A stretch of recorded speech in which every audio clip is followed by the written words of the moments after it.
Dad, you believe this? Great. I'm your son. I'm the best thing that's ever come out of your dick. But guess what? Guess what? I'm not going to do it your way. Because guess what? You know what the problem in Europe is? Everybody keeps doing it the same way, the wrong way. Yeah. You need to be like Bukele. You need to be like George Washington. You need to be like Marie Le Pen. You need somebody to do it different. Yeah. That's decentralization. This is not the first, the second version of what just happened in COVID.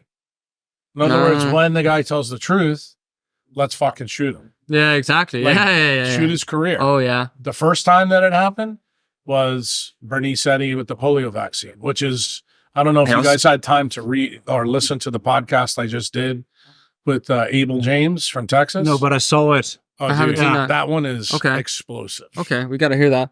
But it's also the same thing that happened Everything is up and running, right? Yeah, so we're just going, Same thing that happened to Wilhelm Reich with the organs and everything. Right.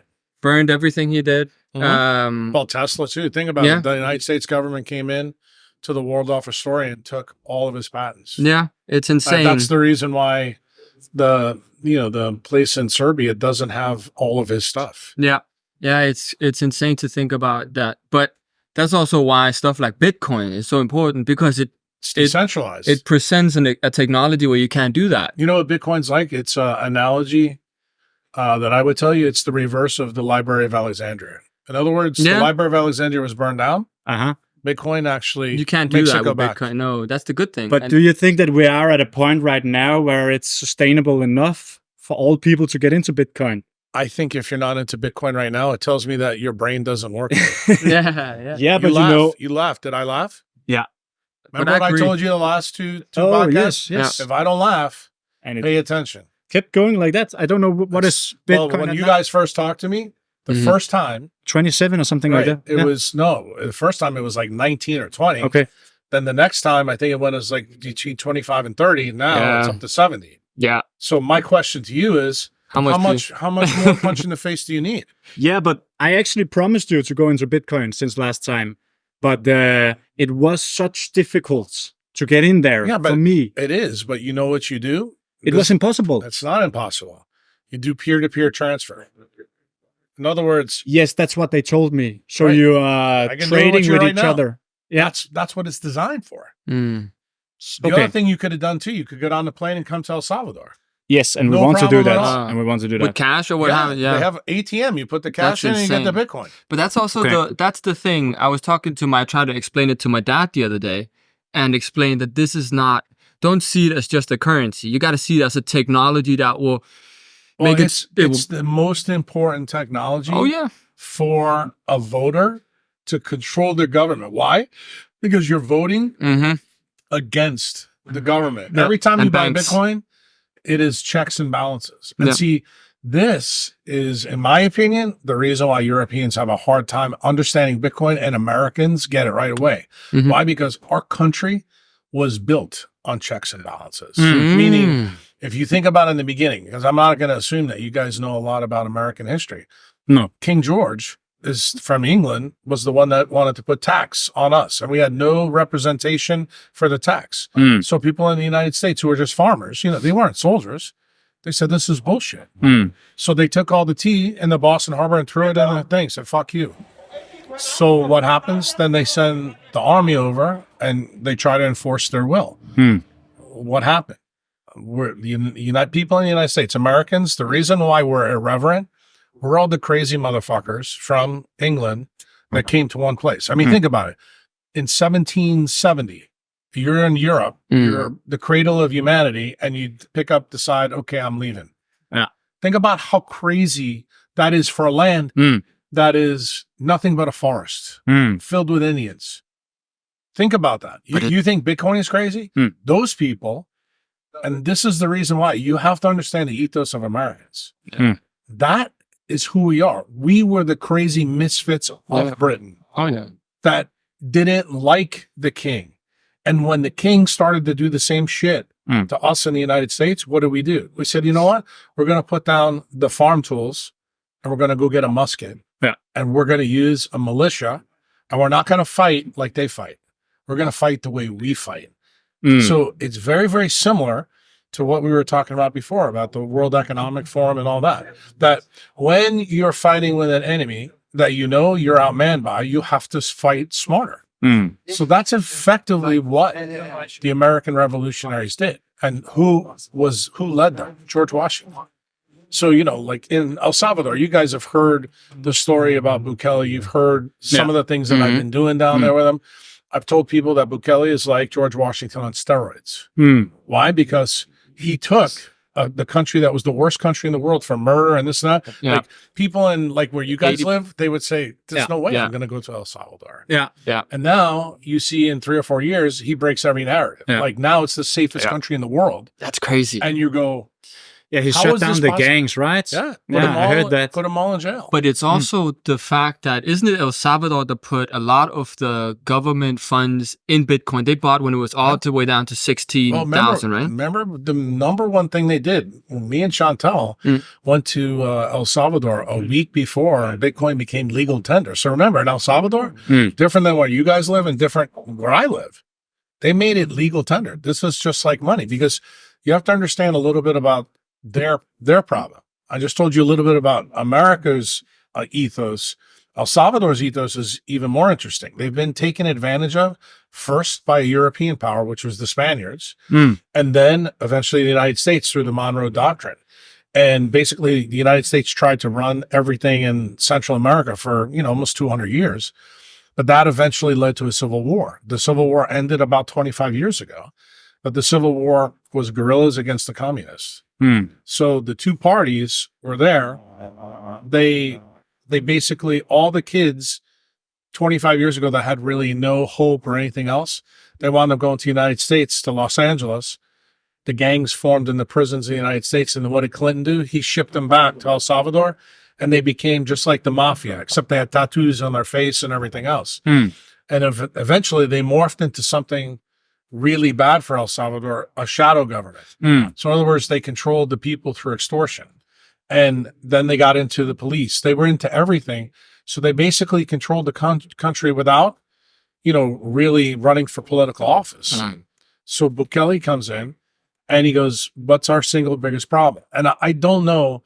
I don't know how much you really know, but hopefully after maybe this podcast, you go back and look at it. The single greatest speech that this is from my perspective, that a president has ever given was Bukele's speech on February 22nd to CPAC. CPAC is a conservative organization in the United States. Right now, they had Trump and everything else in there, but they asked Bukele to come and speak.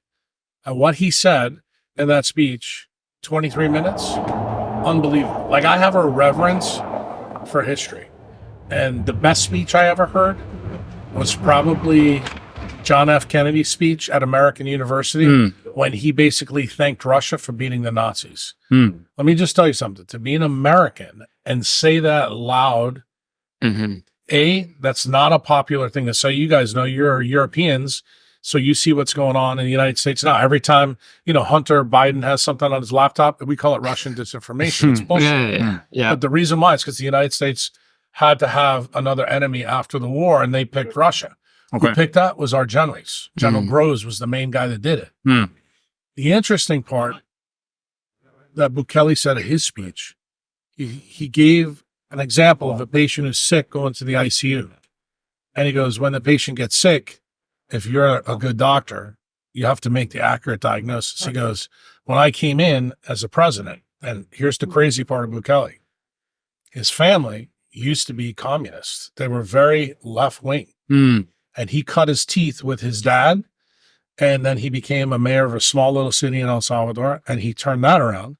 Then he became a mayor of San Salvador, which is the capital city, and he turned that around. But remember, turning a city around inside a country it's nice, but it's not going to make the difference in the murder capital of the world. So when he wants to run for president, he turns around to his two parties, because he was in both parties in his political career. Both parties told him, no, you're too popular. We don't like what you're doing. In other words, They like the status quo. Yeah. Both sides. As always. Right. And this is the reason why this story resonates, I think, no matter which country you're from. Yeah. But people have not done enough homework to understand why this is a big deal and why I call him George Washington with steroids. The same thing happened with George Washington. Yeah. So Bukele has one day, he has to get 100,000 signatures through the El Salvadorian Constitution to run, because both parties told him that he couldn't run. So he went on the street, he got 250,000 people in one day. Wow. He runs, he wins the election, only 53% in 2019. First major thing that he does, makes Bitcoin legal tender. I want you to do a hard stop about that, and considering what you just said to me about Bitcoin, you go, why would this guy, and remember what I told you about his CPAC speech, you have to make the accurate diagnosis first. So through the Civil War, what happened? Their dollar went boom, kind of like what's going on in Venezuela now, or what's going on in Zimbabwe. You know, the money was not worth anything. So they got rid of their central bank and they started to use American money as their tender. So what did that mean for everybody who's Salvadorian? That whatever the United States, Jerome Powell decides, El Salvador has to live with, because you're using their currency. Yeah. That's not always a good thing, especially when you're in the third world, because it allows a centralized power to still exert influence over you. And I told you, United States history is something called the Monroe Doctrine. That's always been bad for people in Central America. It's bad because the CIA does regime change. You know, they do all kinds of crazy stuff. Our government is run by a bunch of neocon crazy people. So Bukele makes Bitcoin legal tender. What's the next thing he does? This is the part that I think you guys in Netherlands and probably the people in the United States early in his term, when you started hearing them throw the term around dictator. He goes in to Congress with the military and he fires the attorney general. Why? Because the attorney general is making laws like we are doing now in the United States. Like right now in San Francisco, it's okay. It's legal for you to rob $950 below a day. Yeah. You can't have any problem. That's how crazy the United States has become. It's become rob? Very They can go into your hotel room right now and take your computer. As long as that computer's not worth $950. If it goes over that, then you're going to get in trouble. That's insane. It is insane. But that is Biden's America. Okay. And I need you to understand this whole mindset, how things have changed. So Bukele goes in and fires the attorney general because he is doing business with both parties and also supporting the gangs. So he's like, we're not going to fix anything. Remember, as a doctor, patient's sick at the bedside, right? You have to make the accurate diagnosis. If not, you're going to wind up giving him a jab and kill him or give him cancer. Same idea that's here. Yeah. So Bukele changes that. Then he goes in and just so you guys are clear, because a lot of people in the world don't know this about Bukele. When he got elected, he had 0 people in Congress, meaning nobody from his party is in. So when I'm telling you, this is in your mind, what I want you to think about, this would be like you and a bunch of your friends going up and playing Real Madrid. Okay? Not going to end very well. But did this stop Bukele? No, he believed in what he was doing.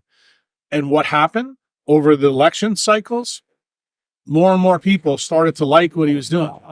Then when he got to a certain point, he realized there was something in the Constitution of El Salvador that he could take advantage of.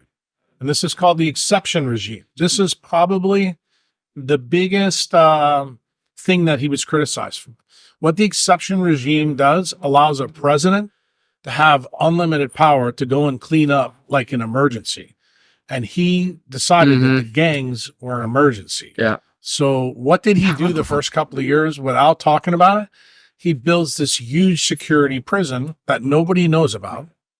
And then when it's done, in one day, this was 6 months after the Bitcoin law was made, he starts rounding up all the bad hombres. And remember, in the United States, and I think in Europe, I think this is where we're kind of similar, because you guys have a huge immigration problem now in Europe, and the immigrants are causing most of the crime in Europe. Well, in the United States, we have a group of people that also do most of the crime. Like, 1% of the population leads to 99% of the crime. The same thing, it turns out, was true in El Salvador, but Bukele realized it, and he put all the bad hombres in jail.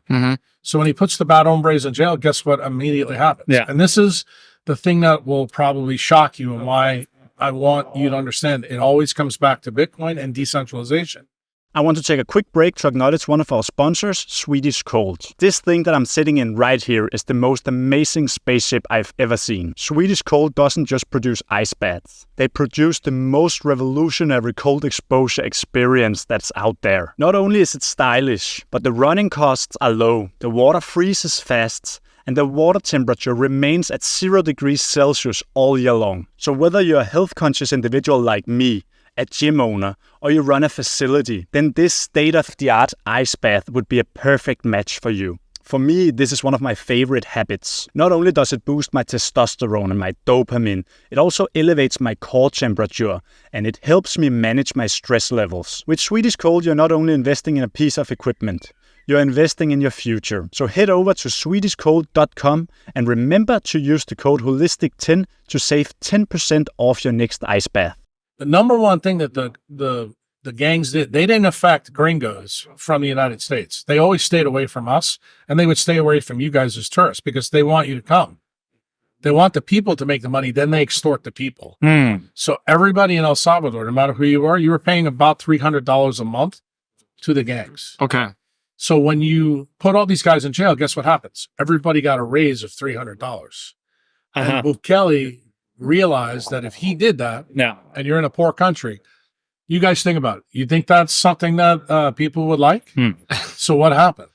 Every single time a new election came, more people goes to his party. More people goes to his party. So he got support. Exactly. So let's fast forward to February 4, 2024. New election. Okay. This year? Yes. Okay. Just a couple months ago. 80%, right? Yeah. 85% of the population votes for Bukele. But That's insane. Here's the best part. The best part, he has 95% of Congress. Wow. So I don't know what your political system's like in Europe. I'm just going to tell you about our political system. Because El Salvador and the United States are constitutional republics. They're not democracies. Our constitution is everything to us. Okay.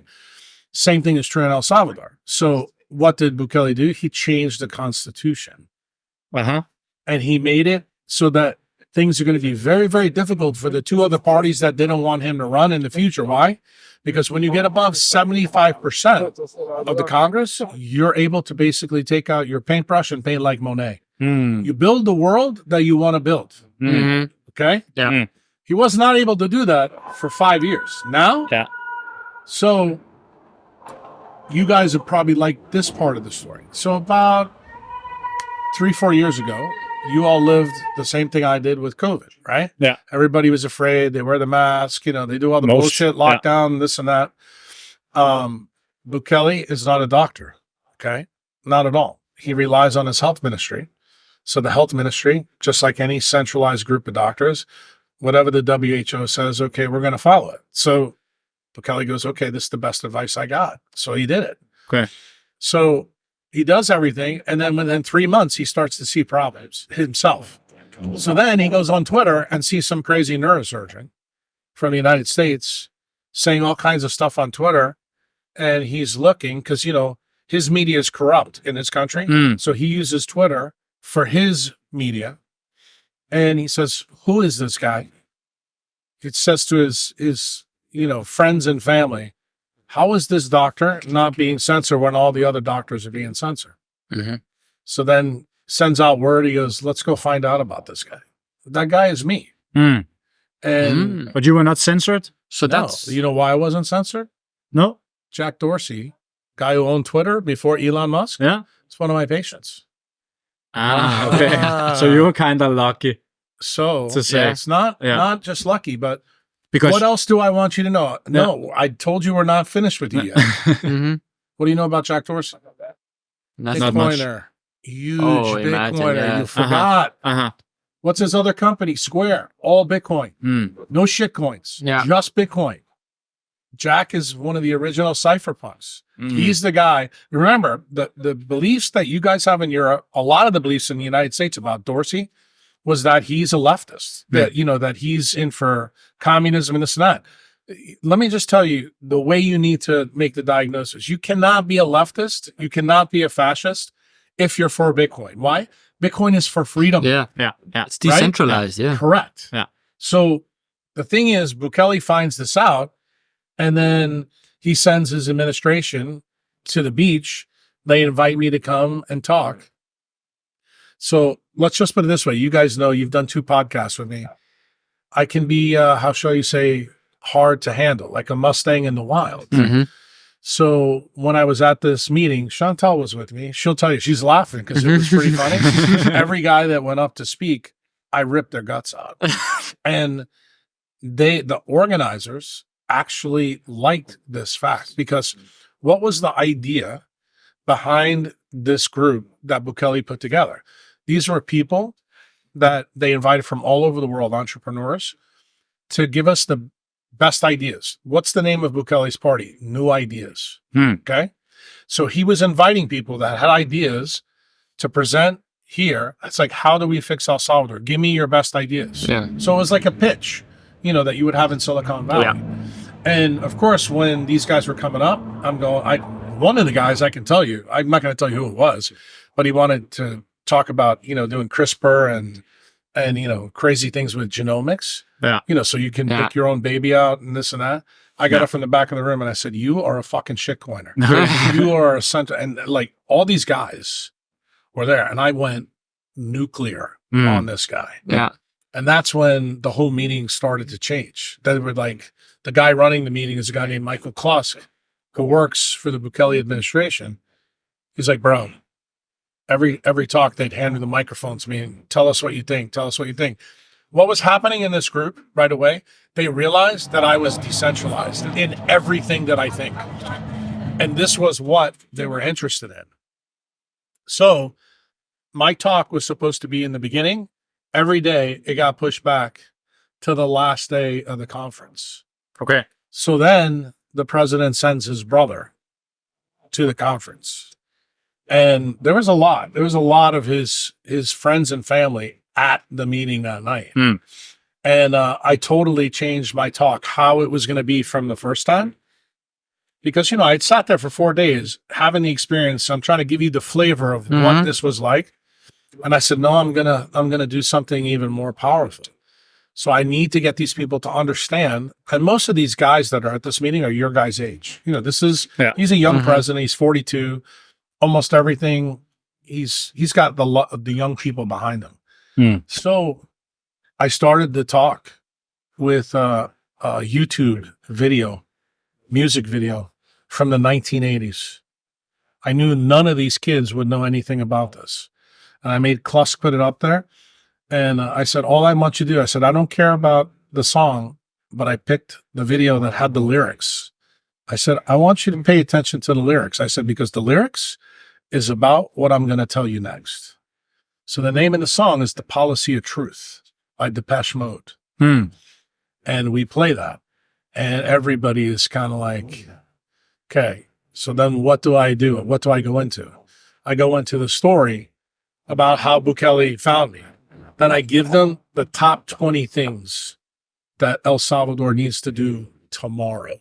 And when I tell you this was like fire and brimstone, I promise you. Remember I told you that at this meeting, I was ripping the guts out of everybody. So you can imagine the guys in the audience, they probably wanted to rip the guts out of me when I was speaking. And guess what happened at the end? Everybody, like a stadium, up on their feet, clapping. That's the thing that you need to understand. When you were talking to people about something that is about freedom, about decentralization, and you're passionate, even when they don't like you, they like you. Yeah. And the thing is, you know how it's like the people say it's like bad publicity, but all publicity is good? Yeah. What I was trying to tell people is like, we have to stop fucking catering to these leftists. We have to stop catering to the people that are telling us how we should live our life. We're going to start telling them how it goes. Because see, in the United States, the Constitution basically is a group of papers that tells the government what you can and can't do. Yeah. But that's not how things work. Yeah. And it's not how it's working in the United States now. So what did I say basically to Bukele? It's time to change. So after the meeting, everybody's fired up. So the president's brother comes over and talks to me and Chantal for like 5.5 hours. And he goes, how can we start? How can we start making a change? I said, okay. I said, how many sunrises you seen? And, you know, he's skinny little guy that's all white, you know, terrible. He looks like he's from your country. Yeah. And I said, first thing, 5:30 tomorrow, be on the beach. Mm-hmm. You're going to see your sunrise with me. Yeah. First time. And he goes, okay. We go out there and we see the sunrise. Then we sit down for another 5 hours and we talk further.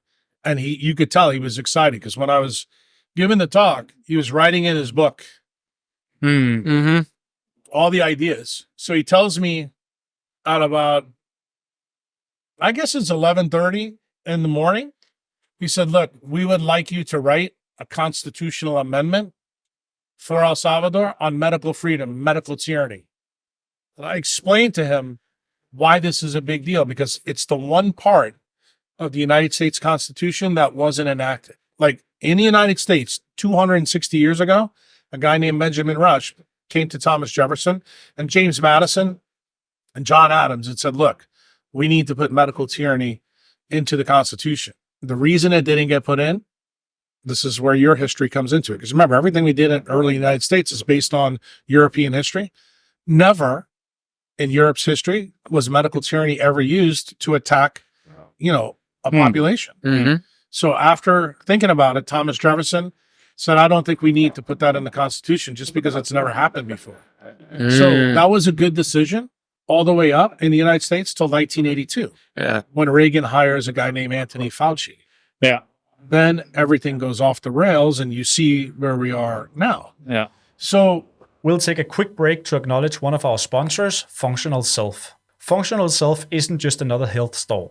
It's a lifestyle. I've been taking many of their supplements for years now, including the MagTech Magnesium, which contains 3 of the most essential magnesium types there is, and this makes me sleep like a rock.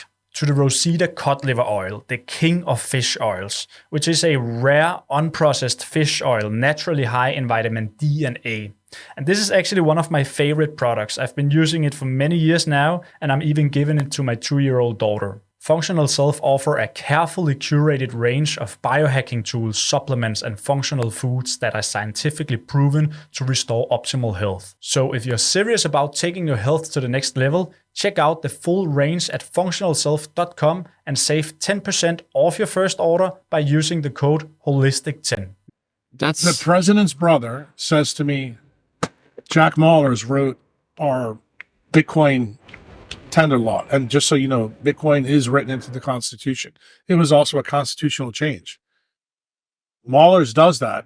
And he said, look, it took Jack 3 days to write that amendment. He goes, but that's simple. He goes, we know yours is going to take longer because it's very encompassing. He goes, well, how long do you think you can have it? I said, before the sun sets today. And remember, now it's noon. The sun in El Salvador always sets at 6:30. Yeah. So I have 6.5 hours. And he looks at me, he goes, you're kidding me. I said, watch. I said, my whole life has been about this topic.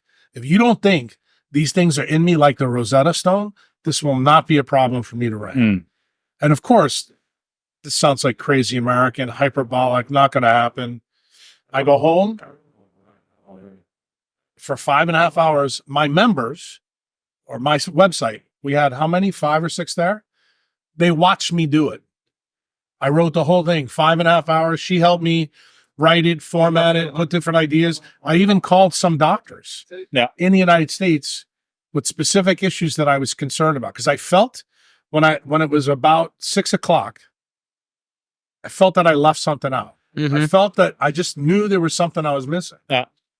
So anyway, after going through it, I was happy with it. 6:25, I sent the email to Bukele administration. And then you went to see the sunset. No, I saw the sunset at the beach, but the interesting part was 24 hours later, I got a call from the president's brother because my brother wants to meet with you. So then I don't go to their version of the White House with the Congress. I go to his house in the basement. And he goes, my brother tells me you gave a very interesting presentation that I need to hear. So his brother tells me on the way, he picks me up at the hotel. He said, you basically have to tell my brother everything you told me in 5 hours in about 30 minutes, because that's all you're going to get. He goes, he's got another meeting after this. I'm like, okay, I can do this. No problem. And I go down there and I start talking to him. I tell them the story of Benjamin Rush. I tell them the story that I just told you guys about how this thing happened with America and why America's off the rails. And the meeting went from 30 minutes to 3 hours. Okay. Turned out that he was supposed to have dinner with his family and his mother. And he just kept calling his mother. He goes, Mom, this is really important, really important. So the reason I tell you this part of the story, why it's important, this is a president of a country that basically is telling his mom because the people are that important to him. Yeah. And when he gets it done, he looks at it and he tells me, he goes, we want you definitely to write this law. I said, well, you got the law. Yeah. He goes, yeah. He goes, it's pretty powerful. Like the first opening paragraph. Is it something you can talk about a little bit? Like, how does that even look? Because I cannot even imagine that. Well, I mean, let's put it this way. Every single thing that centralized medicine has tried to come after me for is in this law. This law is the biggest fuck you to centralized medicine you've ever seen. Everything that's wrong with healthcare is covered in this law. Okay. When I tell you the basics of the law, this is really what will shock the European. The law basically separates medicine from the state. In other words, no one in the government has any say. The primacy goes between me and you. If I'm your doctor, you and I, what we decide, that's the law of the land. Okay. Now, is there a decentralized loop in the law? Like, say, if I'm a crazy guy and I tell you to do crazy things, you have to have remedy for that. So that's built into the law as well. But no matter what you can think of, is EMF covered in it? Is fluoridation of the water? Yeah. Is microchips? Is vaccines? That's covered.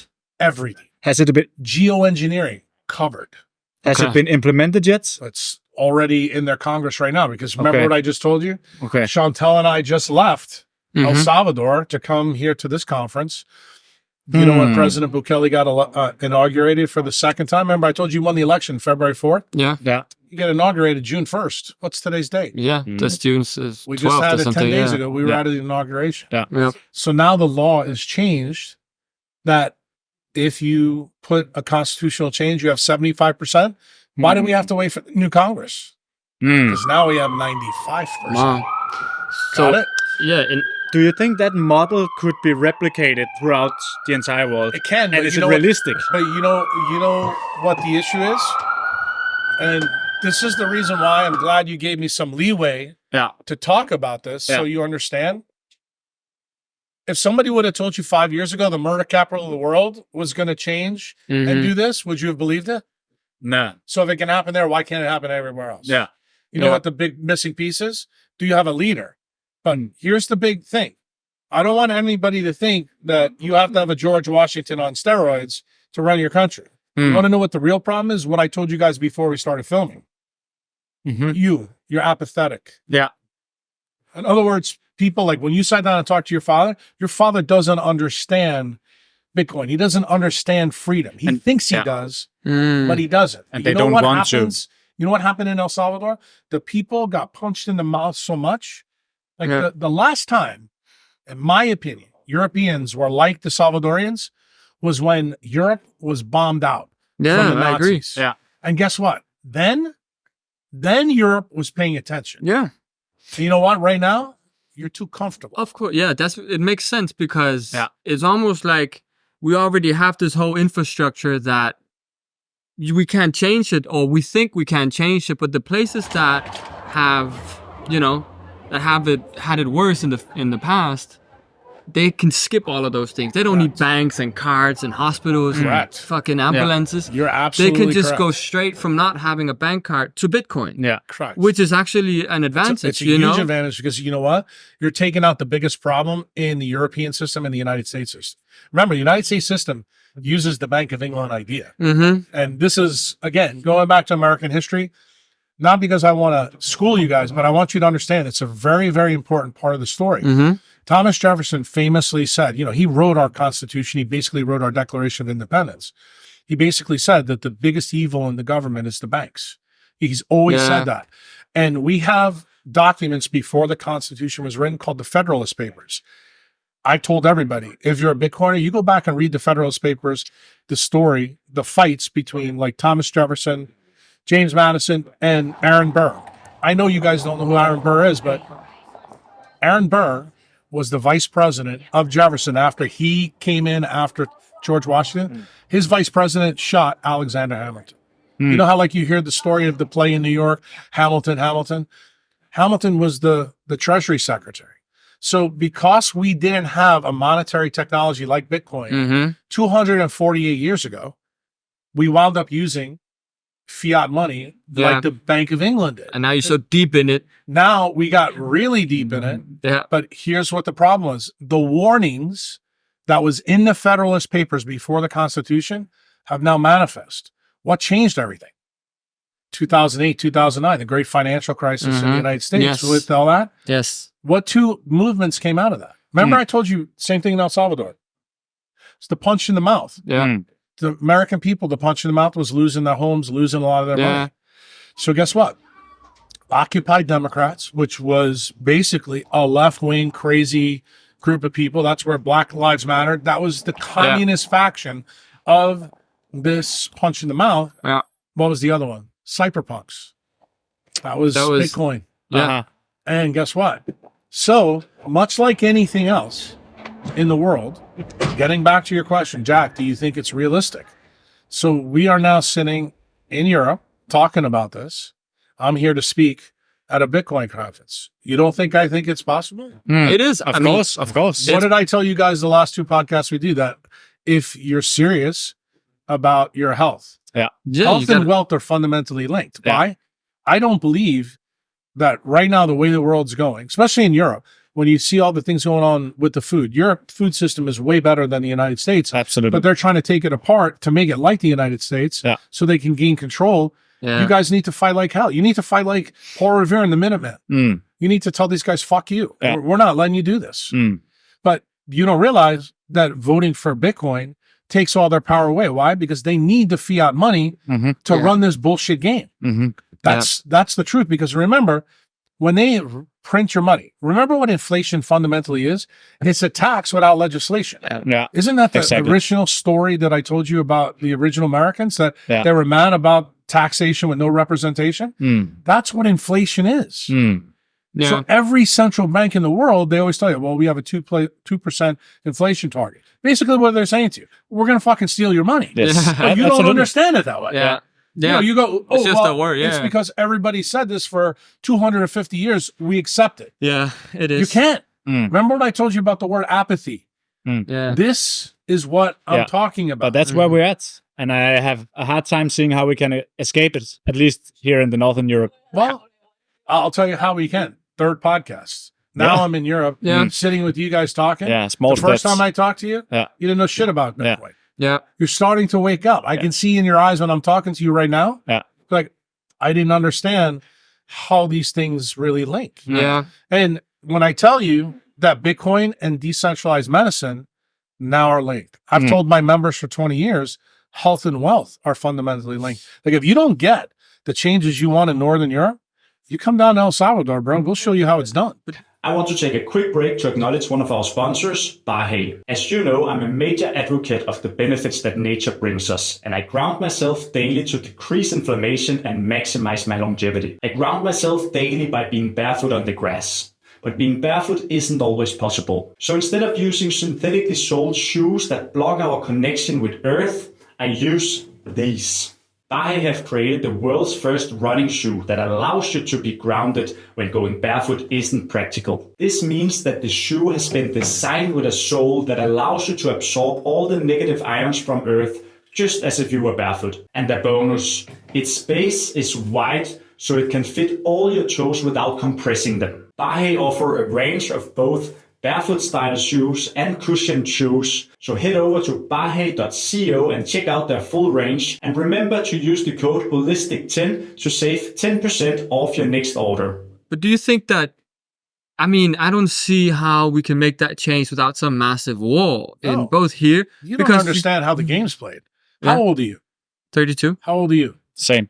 Okay, how about everybody who's 32 years old in Europe stands up Yeah. Yeah. and right away says, we're not going to take this shit anymore. Yeah. You Yeah. guys go and throw shit at the parliament. Yeah. Look. Like they do with the farmers. Right. Before we started the podcast, what did I say to you? Yeah. One of the best things that just happened, this is current event news. I was on the plane when it happened. Macron is calling for elections. Why Macron is part of the World Economic Forum. Mhm. He's a leftist, fascist cock, Yeah. right? Yes. Now he's saying to people, everybody in the EU has now gone the right way. Why? Why Yeah. do people go the right way? It's not because they support the right-wing people. It's Mhm. because the right wing wants to fight for freedom. They have other warts Mm. in their platform. Mm-hmm. But right now, you can't worry about the other warts. You Yeah. have to worry about what you need Yeah. to support yourself from the fascists on the left. Yeah. And who would have thought that one of the guys who's the big supporter of the World Economic Forum, Macron, you guys know Macron Yes. literally just got reelected not that long ago and Yeah. defeated Le Pen. Yeah. Well, guess Mhm. what? What's the impetus? What's the punch in the mouth? What gets back to your original question? So you know I didn't forget it. COVID. Mm. Mm-hmm. Think about then what's happened with COVID. What did Uncle Jack do with Rick and Bobby Kennedy? Yeah. Oh, I get on the podcast and tell everybody, by the way, the jab's got SV40 in it. Everybody's going to get turbo cancer. Everybody's going to have autoimmune problems.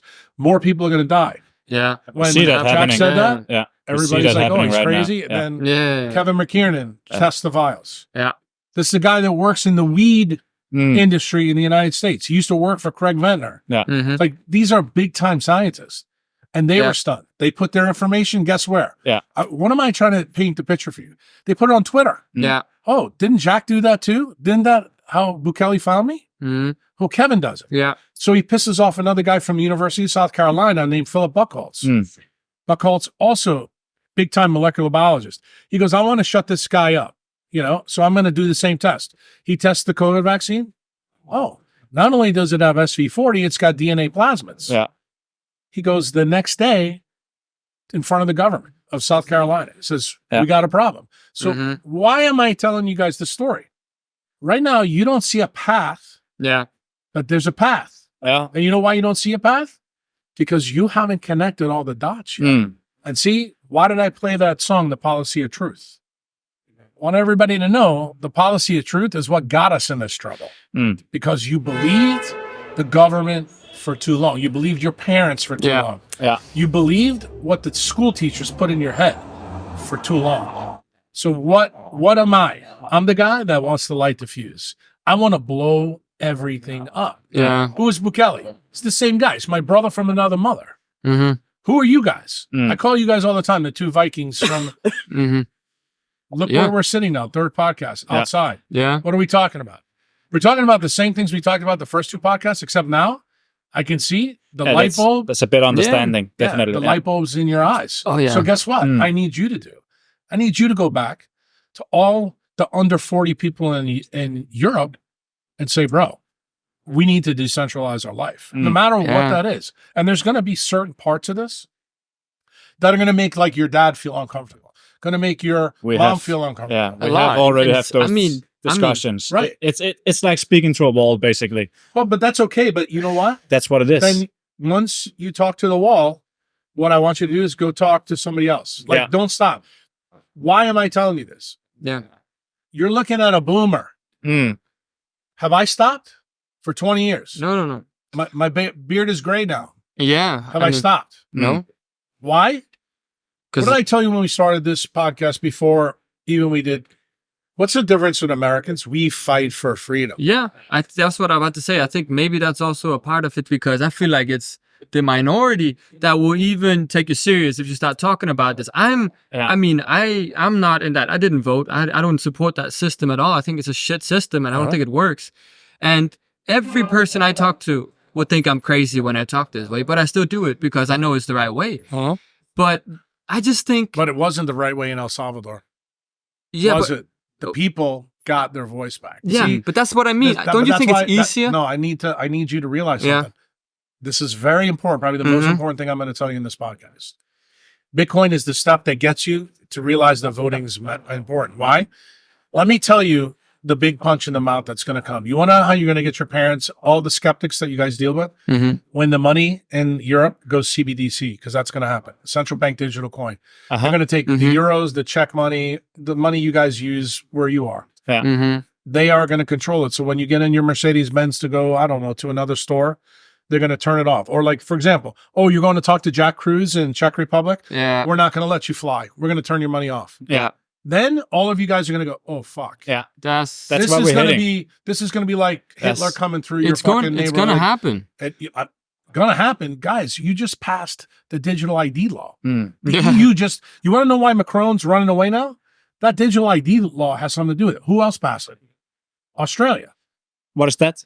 It's a law, basically the next step to getting a CBDC. In other words, they get all your information in a centralized area. Remember the word I just used, centralized. This is a step. So what do I tell people when I'm on Twitter? That COVID was a compliance test for an economic reset. Think about how crazy that idea is. Because what were they really doing? They knew that the virus and everything was all made up. But they wanted to see how many people in which country would do what they said. Yeah. Why? Because eventually the thing that everybody, whether you're European, Canadian pacifist, or, Australia to the crown, you fuck with people's money, everybody gets mad. So that's the final solution. The final solution is when you get control of a country's money or a people's money, this is a coup. That's all it is. It's, in other words, voting, then what he said, I 100% agree. Then it doesn't matter. But they don't have that power yet. But that is what this is all about. Yeah. And when you guys realize, but look, your dad, your dad worked his whole life. He saves the money up. Yeah. That money he should be able to use that for whatever he wants, right? What is the EU fundamentally saying to guys like your dad? And your dad doesn't realize it. Oh, you can have the money, but we're going to control what you can spend it on. How fucking crazy is that? Yeah, but they're from another era, Okay, but you're not. Information was not as accessible. You're the new upgrade. That's why it's our responsibility to spread the. Well, that's why you're doing this podcast. Yes, but I also think it's not easier, but that's just how I imagine it, because I see the problem. But for me, I think maybe it's because I live here. Isn't it easier just to go Thailand or El Salvador and start it from there and just skip that whole fucking reform it? Because I think so many other places. I think for you, especially, the step that you have to make that's going to be important in your transformation, you need to realize that voting does matter. Like if you went to El Salvador, the number one thing that you're going to realize is that the people could not change anything. But then it would make sense again, because you know who the person is. But let me tell you, you're missing my point. I want to land this point. Okay. Like Mike Tyson punch on you. You have to see a Bitcoin community in operation. And then you have to sit down and talk to the people. Like what we're doing now, have a cup of coffee, some wine, and talk to the Salvadorians and say, tell me what really your life was like 10 years ago, 5 years now. And you're going to see the same thing. They didn't vote. They were just like you. Yeah. And this is going to be like, tell me how this happened. And then you're going to realize, wow, I didn't actually anticipate this. So the reason I want you guys to understand this, I think what's happening right now in the EU, in other words, the first big change is happening right now in front of your eyes, but you still don't see it. Yeah. This thing with Macron's a big deal. The EU going the other way, going away from this, like the lady that runs the EU who's not even elected, you guys need to get rid of her. Yeah. Like every single one of you young people, you need to go back home and say, this lady, what's her name? Ursula, whatever, Braun or some Something, shit. yeah. Dude, you need to get on Twitter and start telling this girl needs to go. She represents everything that's wrong. The way I look at her, she's King George in 1770. Now this will make you even crazier. Mhm. I've been on Twitter for I don't know how long. Yeah. Told everybody that Biden is worse than King George was. Mhm. The criminals in Washington D.C. are worse than what we fought the American Revolution. I'm this close away from telling people it's time to go buy guns. It's time to get ready. That's Yeah. how serious things are getting in the United States. Yeah. Okay. Yeah. Okay. And when I tell you, you can feel the passion I have. Yeah. There's a reason my right leg is in El Salvador, my left leg is in the United States. Yeah. I mean, Okay. I can feel that. I went to New York earlier this year to visit my girlfriend, and it's different. It's a Totally terrible different. place. Yeah, Terrible place. I mean, it's because it's crazy in a different way, you know. But it's run by fascist leftists. Yeah. Yes. California the same way. I mean, look, they have an app on the phone in San Francisco that tells you to watch out for the human shit. Yeah. Think about how crazy that is. Yeah. Yeah. And there's now streets in every major American city where all the drug addicts go. This is not America. Mm-hmm. But guess what? This is America under Joe Biden. This is Yeah. America under the Uniparty. See, in our country, and I want to be very clear about this, Mm-hmm. the Republican Party that's controlled by Trump right now and Biden, they have the same problem. All you have to do Mm-hmm. is go look at who Trump put in. Like, you know how like Trump is saying, well, I want to do this, I want to do that. You know what my answer is? Why the fuck didn't you do this 4 years ago? Yeah. Do you understand about the Mhm. difference between him and Bukele? When Bukele went and did his CPAC speech, this is to Trump's party. Mhm. What did he say? He goes, it doesn't matter who the next president is. It goes, it matters, does that guy have the ability to make the diagnosis, Mm-hmm. to solve and save the patient? Yeah. Guess what? I think you guys already know what I've decided. Trump's not my guy. Bobby Kennedy's my guy. Yeah. Yeah. And Bobby Kennedy is not, I think for America, got all the answers. But he's got enough of it. Just like Le Pen is not the answer for France, but she's way better than Macron. Yes. Mm-hmm. So you know what it is? It's like a step. Step Just in the like- right direction. Exactly. And that's what I want you to think of Yeah. when you say, hey, Jack, I don't want to vote. Yeah. But I think eventually you're going to come around to the opinion that the Salvadorians did. Oh, wow, this voting is really important. Yeah. But someone is going to come from the mist, from the fog, You see, that's what in I'm your waiting country, for. Yeah. and you're going to go, bro. Then I'll vote. Yeah, and That's that's the what we're guy. waiting for, and we've I been mean, I waiting would for vote for many that. years. Yeah, But but yeah, can I ask you a question then? Yeah. Now, probably the most controversial thing in the third podcast. If not you, who? Why don't you do it? yeah. Why are you waiting for somebody else? Yeah. You know what? That's a very European thing to say. Oh, yeah. This is where I got to give Yeah. Trump some credit. Remember, he used to be a Yeah. Democrat. He said, this is fucked up. But what did he do? He went into a party system that basically is so corrupt, he didn't even know the people around him were lying to him too. Yeah. You need to fire everybody, but he didn't do it. But what's the difference? What's the story I just told you about Bukele? He came in And he did and it. he fucking fired everybody. Yeah. Yeah.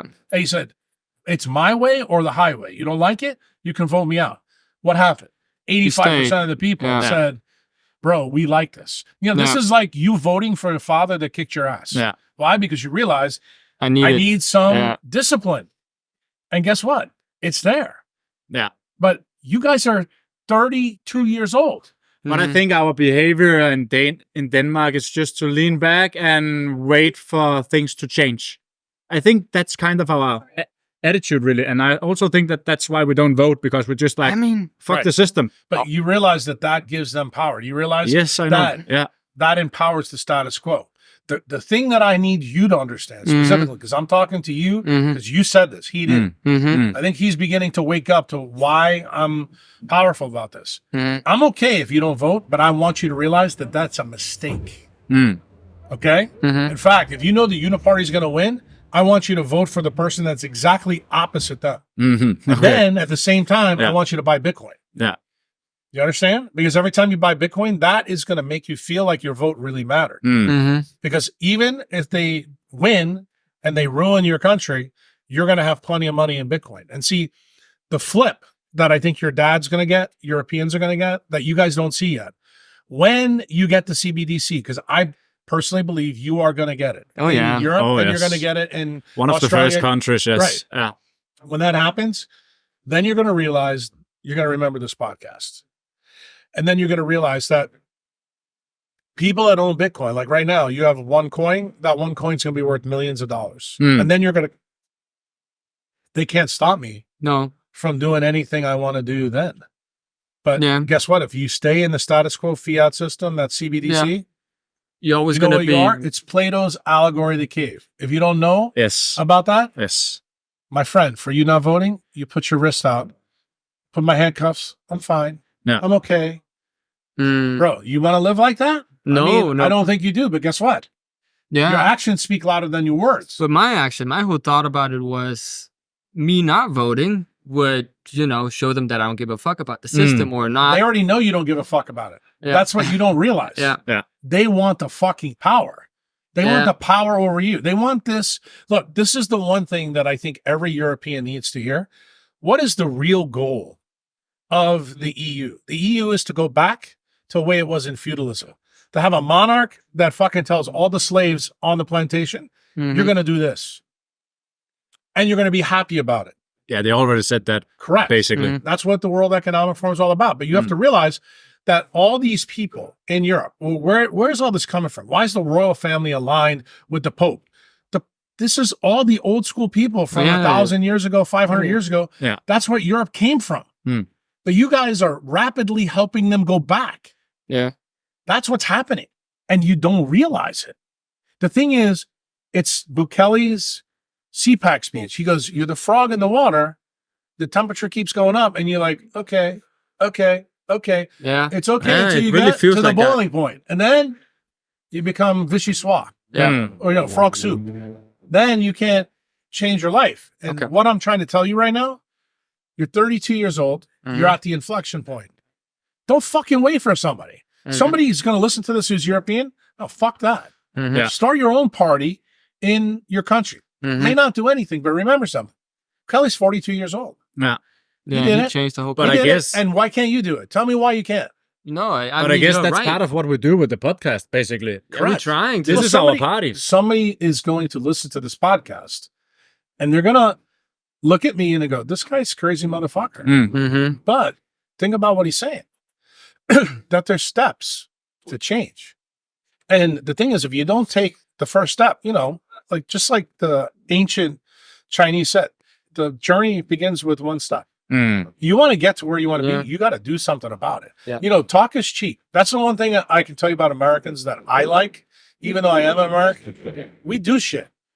Like when we get pissed off, bro, you don't want to mess with us. I mean, just think about what happened in World War II. I always give Russia a lot of credit because they really beat the Nazis in continental Europe. But what was the big difference? When the United States industrial base came in, it changed the game. Like without us, you ain't winning that war. Or you may win it, but it's going to take you like 10 years. It was game, set, and match. Yeah. What am I trying to tell you about this right now? That's exactly what Bitcoin is. Bitcoin is just like World War II, except no guns.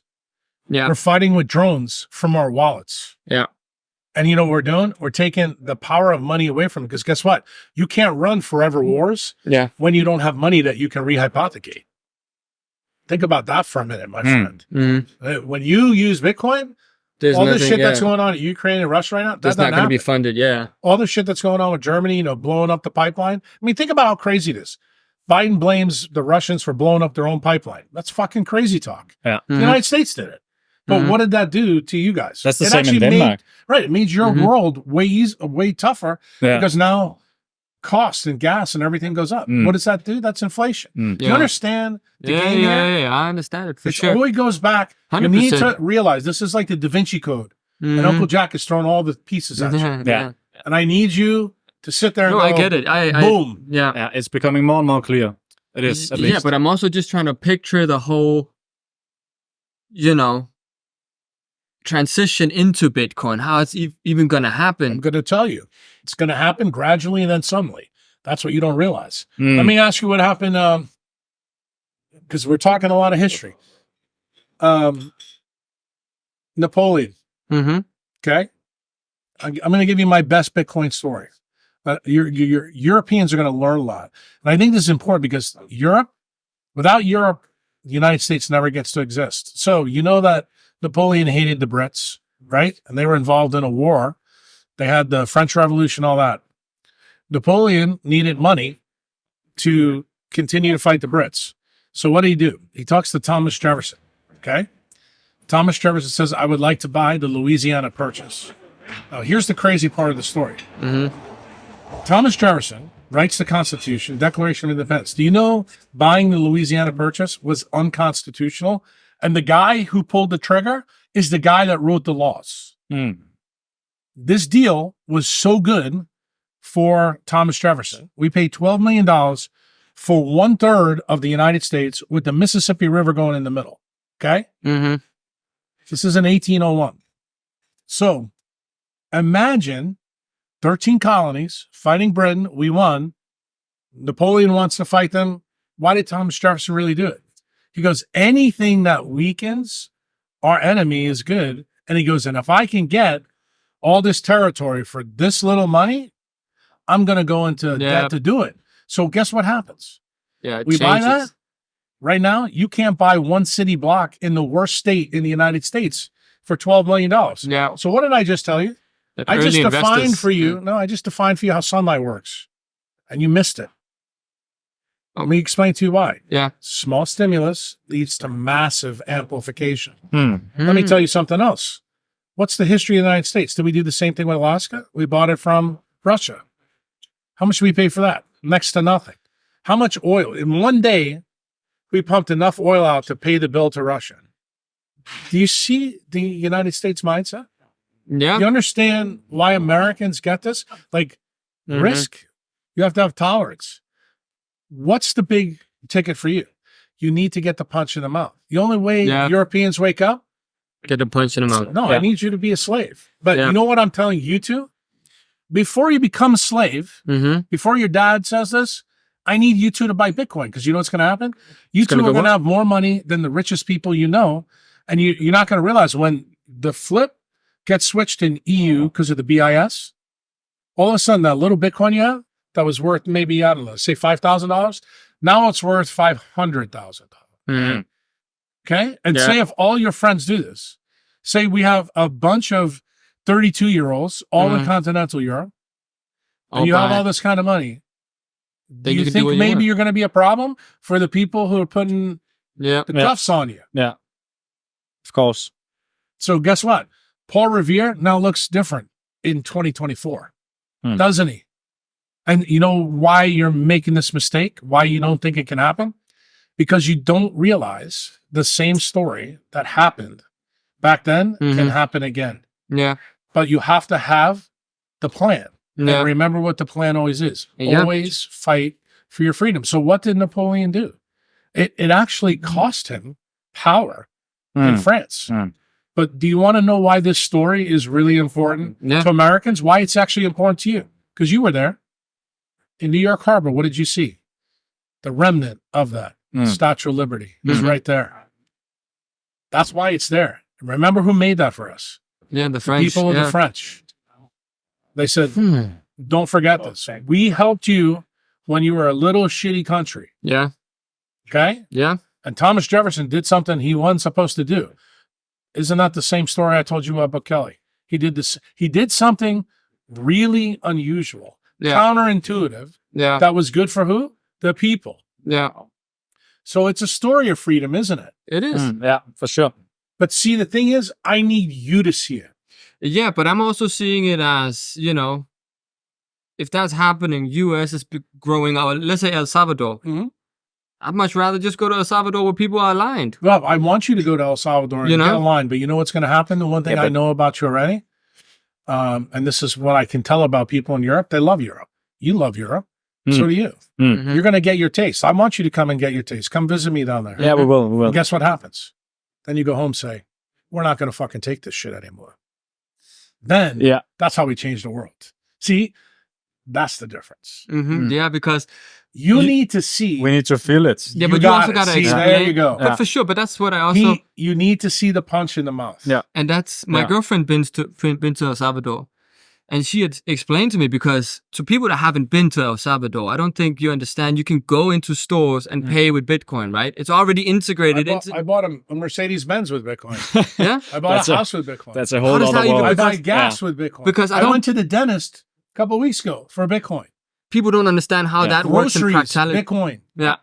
Bitcoin is no different than EU money, than Czech money, Yeah. than pounds. But you know what the problem is? This is what I'm telling you. Mm-hmm. Come see me, young man. Let me show you what the world can look like when your money is complete freedom. Yeah. What did Bukele do? The reason he picked Bitcoin before doing anything else, what did I tell you about the Civil War? That his currency went boom. Now he has to rely on the United States. Mm-hmm. You don't think Bukele's looking at Trump and Biden going, these guys are fucking crazy. And they're the basis of my monetary policy. Yeah, exactly. My people are going to go, they need a security. Yeah. They need an insurance policy. Yeah. So what did he do? He bought the insurance policy when it was nice. It's like the story in the Bible Yeah. of Noah's Ark. Everybody thought Noah was crazy Yeah. because it was sunny like it is today. But guess what? When it started to rain and the ankles were up to Yeah. water, was he crazy then? No, of course not. But I agree. You're crazy for not voting. It's the same story. Yeah. It's the same story with Noah. See, when you laugh, and I didn't laugh again. Yeah, but You understand? Yeah. I'm trying to get you to realize your real problem Mm-hmm. is you're centralized in your beliefs and your thinking. Mm-hmm. What I'm trying to do for you is get you decentralized. Yeah, for sure. But Because when you see it, then all of a sudden, you can change anything in the world. yeah. Anything in the world. Mm-hmm. If you don't think what I've been doing, trying to change medicine, bro, you know the word sabotage. Yeah. You know where it comes from? You should know because it's from Denmark. Okay. I didn't know that. Yeah, of course. Well, I'm going to teach you about it. Yeah. Sabots are wooden shoes. And what did the people in Europe used to do? They used to take the wooden shoes and throw them in the clock gears to ruin the things in the town when they weren't happy. So guess what? For 20 years, I've been throwing my wooden shoes in the gears of centralized medicine. Yeah. Now, 1 year ago, It's beginning. now I'm writing constitutional amendment. Now I went from a crazy guy on your podcast, and you're like, bro, you're sitting It's down with the actually doing president. You're sitting down with Jack Dorsey. You're doing podcasts with Rick Rubin. Mm-hmm. You know, you're talking to Bobby Kennedy now, Yeah. Nicole Shannon. How does a guy who's a simple doctor all of a sudden climb the ladder? Do you think that I'm lucky? No. No. Guess what? When I started, I was like you, Yeah. just like you. Yeah. You know the difference is? I'm American. I like freedom. Yeah. Where does the book that you asked us to read until today fit into all this? Because I guess that's a story of centralized versus decentralized, basically. I think of going I'm- from centralized But to I'm going to tell decentralized. you, every book that I tell you to read has actually got that. It's the story of good and evil. Yeah. And the problem is, remember, centralized systems, they can be good up to a point, but then they get bad.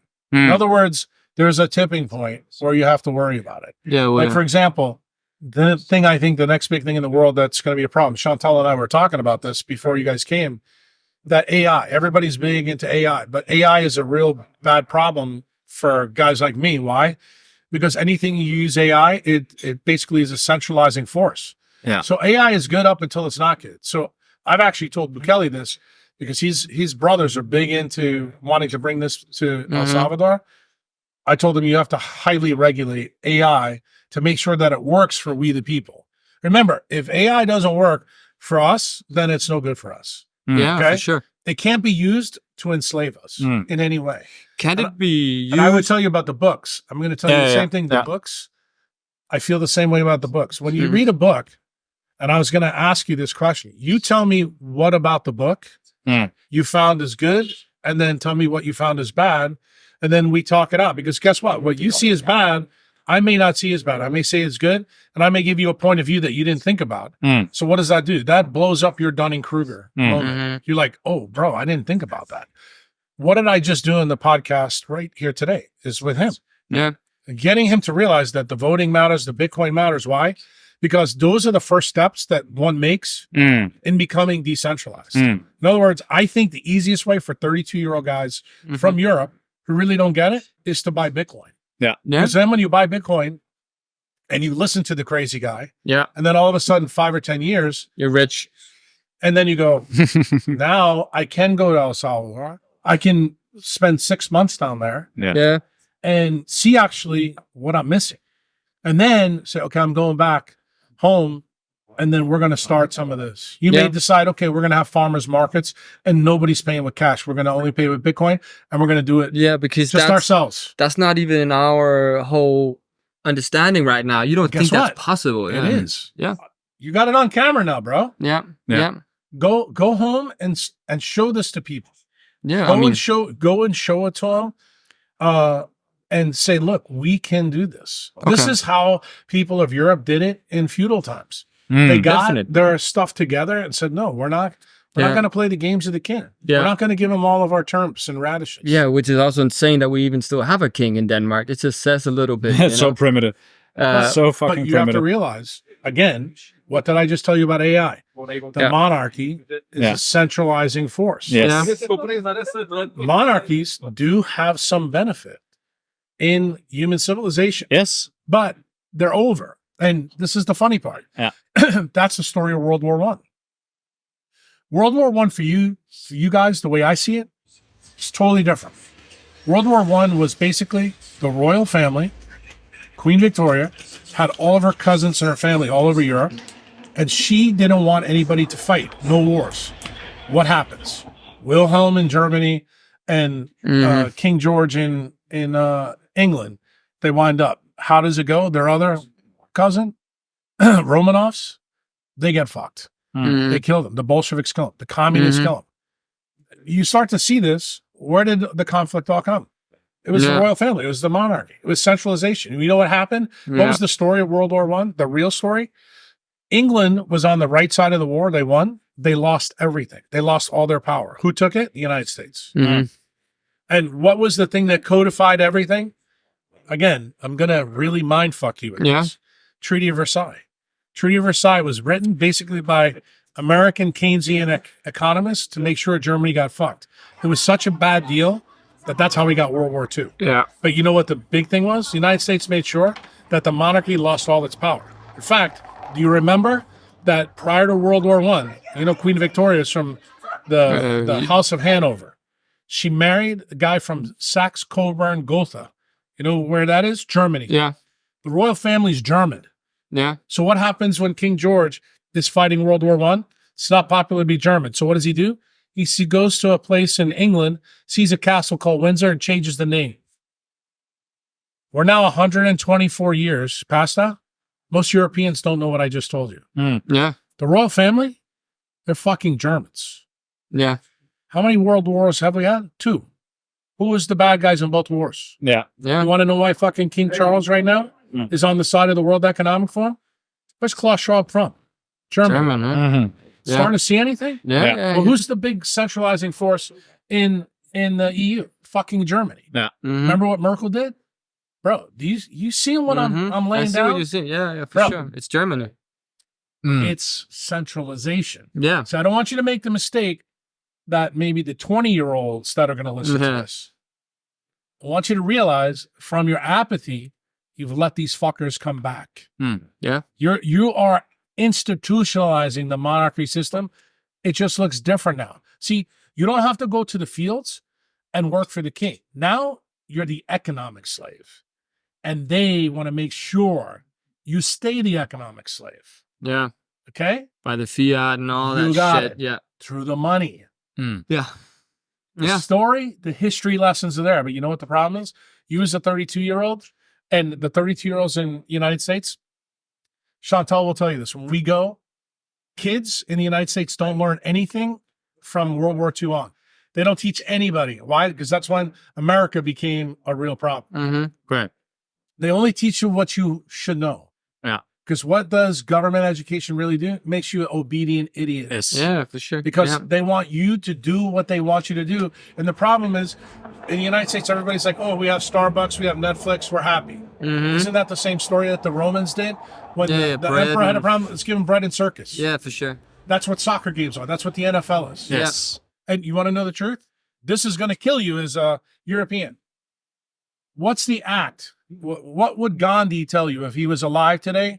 If you want to change the world, stop going to soccer games. Yeah. Stop rooting for the fucking people. Don't go and get sidetracked. Focus on the problem. It's distractions. There you go. That's the Colosseum. Yeah. There you go. Mm. And when you go to the Coliseum, you guys are here. You should do this. Yeah. This is our problem. Yeah. This is a monument to what's going on. Yeah. But we don't look at it like that. Yeah, it's fucking crazy. I mean, I get that. And I also see it. I mean, it's just to find the whole solution out of it. And I guess you just gave it to me. I did. Do it yourself. Well, but it may not be you. What's happening? Oh, just keep talking? Just a fucking SD card. Okay. You know, I'm gonna do a full line. Yeah. You know what I think it is? Not just do it yourself. It's kind of like what your partner just said to you, that somebody Mm-hmm. may see this podcast Yeah. and they may say, you know what? I want to be the young 20-year-old guy That does it. Yeah. that becomes like a mayor and then does something else. Yeah. And the next thing you know, he goes from mayor of a small city to a mayor of a big city. Then he goes to the president of your country. And then then you guys are now 50 years old. Go, that's the guy. That's the dude. Yeah. That's And the dude that then did it. he's going to get on TV and say, yeah, I would listen to these two fucking crazy guys Yeah. podcasts. Mm. Yeah. You don't know. You don't know where No. inspiration is going to come from. But that's also why we're doing these things, we're letting people listen to it and get the Punch them information. in the mouth. Yeah. Chantal, Carlos Landavardi is a good example. Yeah. which one? She's trying to get me to tell you a story from El Salvador that if you guys do come, we're going to have you Yeah. talk to him. Yeah. So this guy's an ophthalmologist. His name's Carlos Landavardi. Okay. His family, very wealthy in El Salvador. They own like grocery shops. Mhm. So in the old system, they were very happy with the status quo. Okay. Mhm. So I meet Carlos first time I'm in El Salvador. Takes me in a place called Lake Coatepec. It's a volcano with a lake in it. Beautiful. We go on his boat, drives us around, and I'm sitting there. I'm going, I can't believe this country is this beautiful and nobody knows about it. And we start talking. And he says, yeah, he goes, my family is Arena Party. Arena is the right-wing party. Mm. FMLN was the communist. Bukele started in the communist, went to Arena, and then did his own. So I'm talking to Carlos on the boat that day. First time I'm in El Salvador. I said, bro, you know about this president? Oh, yeah, we don't. Sounded just like him. This is bullshit. We don't even vote. It's, I swear to God, Yeah. it happened on a boat when we're all in Kanikis in the sun. And I didn't stop with Carlos. I was like, he was the baby seal and I was the gray white shark. Mm. So what happens? Over a period of time, I tell him. And I didn't know if it was successful or not. He went his way, I went my way. Something really bad happens in his life. His mother gets killed in a car crash about a year later. He decides to quit medicine and he decides he wants to do it and make a legacy. He quits his party and joins Bukele's party, New Ideas. Mm. He becomes a mayor of a place called Metapan, which is on the border of Guatemala. Very, very mountainous. Like it would be probably like the Alps. Very poor section. And it's poor. And a lot of the people from Guatemala come over. They have a lot of farming and things like that. The coffee is big there. But his family is big in this area because that's where they own the supermarkets. Changed his life. His mother's death was the punch in the mouth. He Mhm. said, just so you know, when this happened to him, he was like 36, 37 years old. Yeah. This guy is making more money than 99.9% of anybody in El Salvador. And what does he do? Remember the book I told you, the monk who sold his Ferrari? Yeah. Pushes it all back and goes, I'm going to do this. Yeah. If Bukele can do it, why can't I do it? So what does he do? He runs. The election for mayor of Metapan is 3 weeks after Bukele. Bukele wins. Carlos won 63%. Never been in politics ever. Mm. And you know what he decided to do? When he left his party, he said, everybody in his family is like, crazy, bro. This is not our people. Mm-hmm. You didn't even care. You didn't even want to vote. You didn't do. Mm. What happened? Lost his mother, and he said, what's my life? Am I changing the world by being a doctor? Yeah. Or maybe could I change? He looked at Bukele. He goes, Jack told me, this guy, Yeah. and he's seeing it go on in his own country. Like everything he thought was impossible to change. You changed it. Yeah. And guess what? Now he is going to change it at the local level in his place. So guess what? Yeah. The collateral effects. Yeah. Journey starts in one step. That's it. Yeah. And that's the reason why I'm going to tell you, you don't know how nonlinear stimulus works. It's exactly what sunlight is. How many times have you guys heard me? Non-linear stimulus. Small, Steps little stimulus. like incremental changes over time. Massive. Yeah. You know where the idea of nonlinear stimulus came from? No. Because I want you guys to understand the science. This isn't made out of my ass. Yeah. A guy named Lorentz in 1967, he's a weather forecaster, meteorologist. The effect, it's called the butterfly effect, yes, right? for sure. Yeah. So you flap your wings and you make a tornado in Texas. Yes. Everybody was crazy. What's that based on? Quantum mechanics. Yeah. Yeah. Fractal. Okay? Exactly. So guess what? You don't realize that the story that I told you about the Louisiana Purchase, the story I just told you about So Bukele, fractal. the story I just told you about Carlos Landaverdi, which is why Chantal said, tell him. You don't know when that little stimulus comes in. So what's the stimulus that I cut my teeth on talking to you guys the first time? Seeing the sunrise changes your life. Yeah. That's the nonlinear stimulus. Yeah. Every podcast I do, people say to me, what's the single most important thing you did? In fact, we were on the plane this morning coming here. We didn't sleep good. Yeah. I told her, somebody open a window. I think this is entanglement. The fucking sun is rising right there, and I'm looking right at the sun. And I said to her, only I see the magic right here. The one guy on the plane that opens the window where the sun is right in my face. Yeah. And I was like, Yeah. How much? it's a big deal, my friend. Yeah. How much are you into quantum mechanics? Well, huge. Yeah. Yeah. Are you a believer of it? Yeah. Yeah. Uh-huh. So that it's the Yeah. science of nature. It's completely decentralized. Yeah. Now, Yeah. Fractalism. let me tell you the flip side that you're going to like. Yeah. Do I accept everything? No. Should you accept everything? No. Should you question everything? Yes. Any scientist will tell you the same thing. Right now, it's been tested millions of times. It's never been inaccurate. So Yes. you have to give it respect. Yeah. But does that mean just because it's been tested, maybe we haven't come up with the right test yet? Yeah. Remember the story I told you about Benjamin Rush? That nobody ever had medical tyranny, so we're not going to put it in the Constitution. Yeah. 240 years, all of a sudden, boom. Or let's make it even more back to science. Yeah. Newton, for his ideas, got us to the moon, right? Yeah. But he couldn't explain the perihelion of Mercury. So guess what? It takes a crazy guy from Bern patent office to look at time and go, you know what? In Newton's time is absolute. Everybody thought time is the big. What did Einstein say? No, it's relative. What does that mean? What's the big Just effect? to how well, yeah. Let me tell you what the big effect is. This is really going to fucking blow your mind. The consequence of having a Newtonian idea in physics, time is absolute. Do you know what that means? Cause and effect is absolutely no doubt about it. Is linear? Is that what No, it means? it means that cause and effect is true. Yeah. It is a thing. Right. But listen to me. Your experience of nature, both of you, Yeah. when I tell you that the thing that's been uploaded in your head, cause and effect is real. What did Einstein say in 1905? He said time is relative. You know what the collateral effect of time being relative is? No. There is no cause and effect. Yeah. It's an illusion.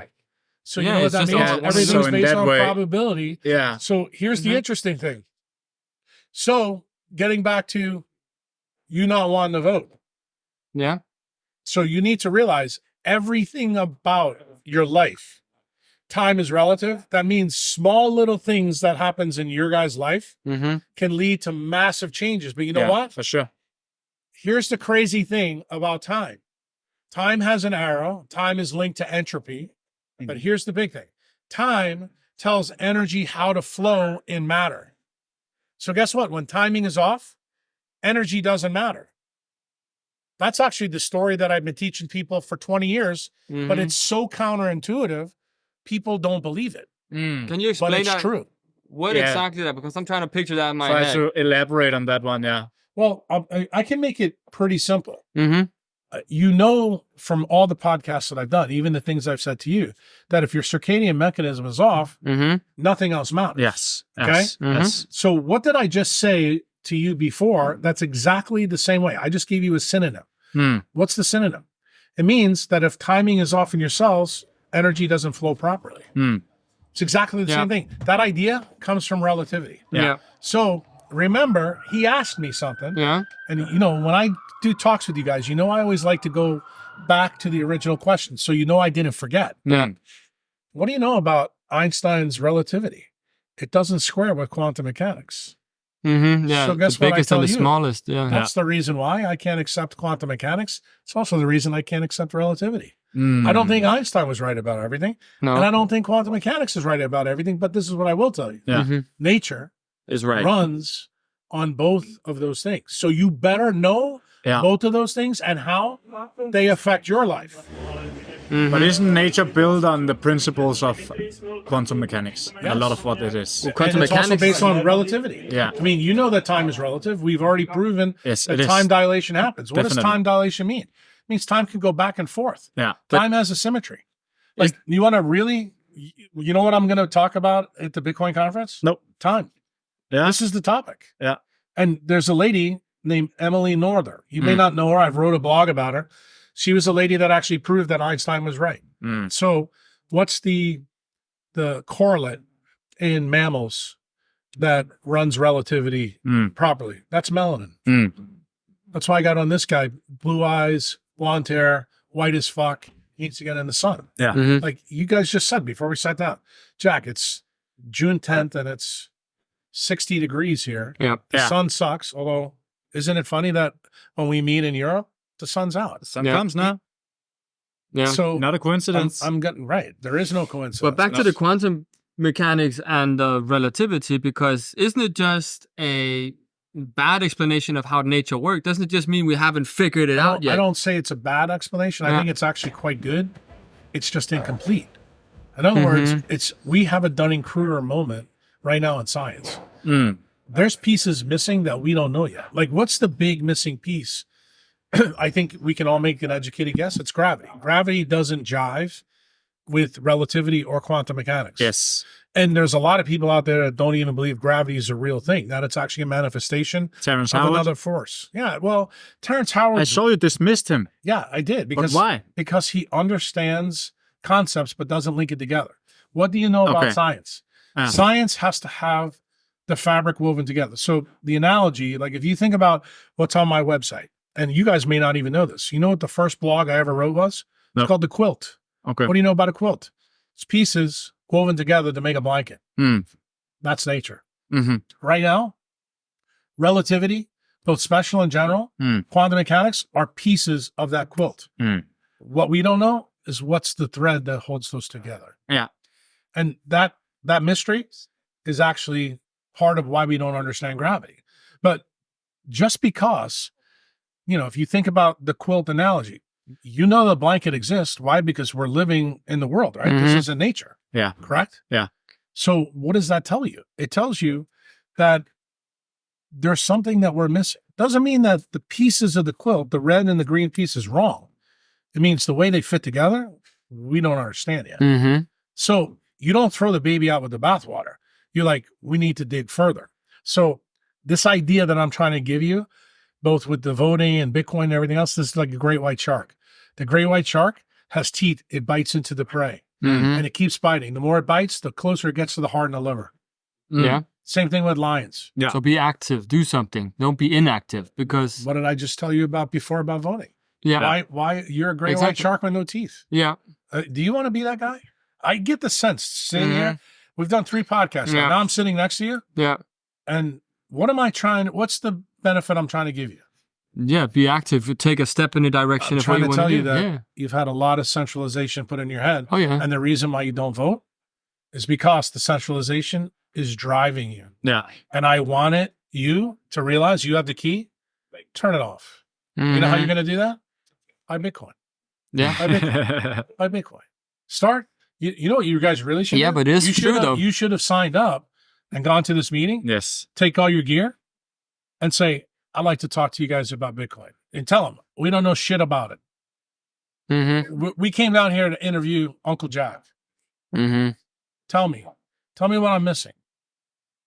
Ask somebody here, like Jack Mallers. He's younger than you guys. He made the strikeout. His dad is the head of the CBOT.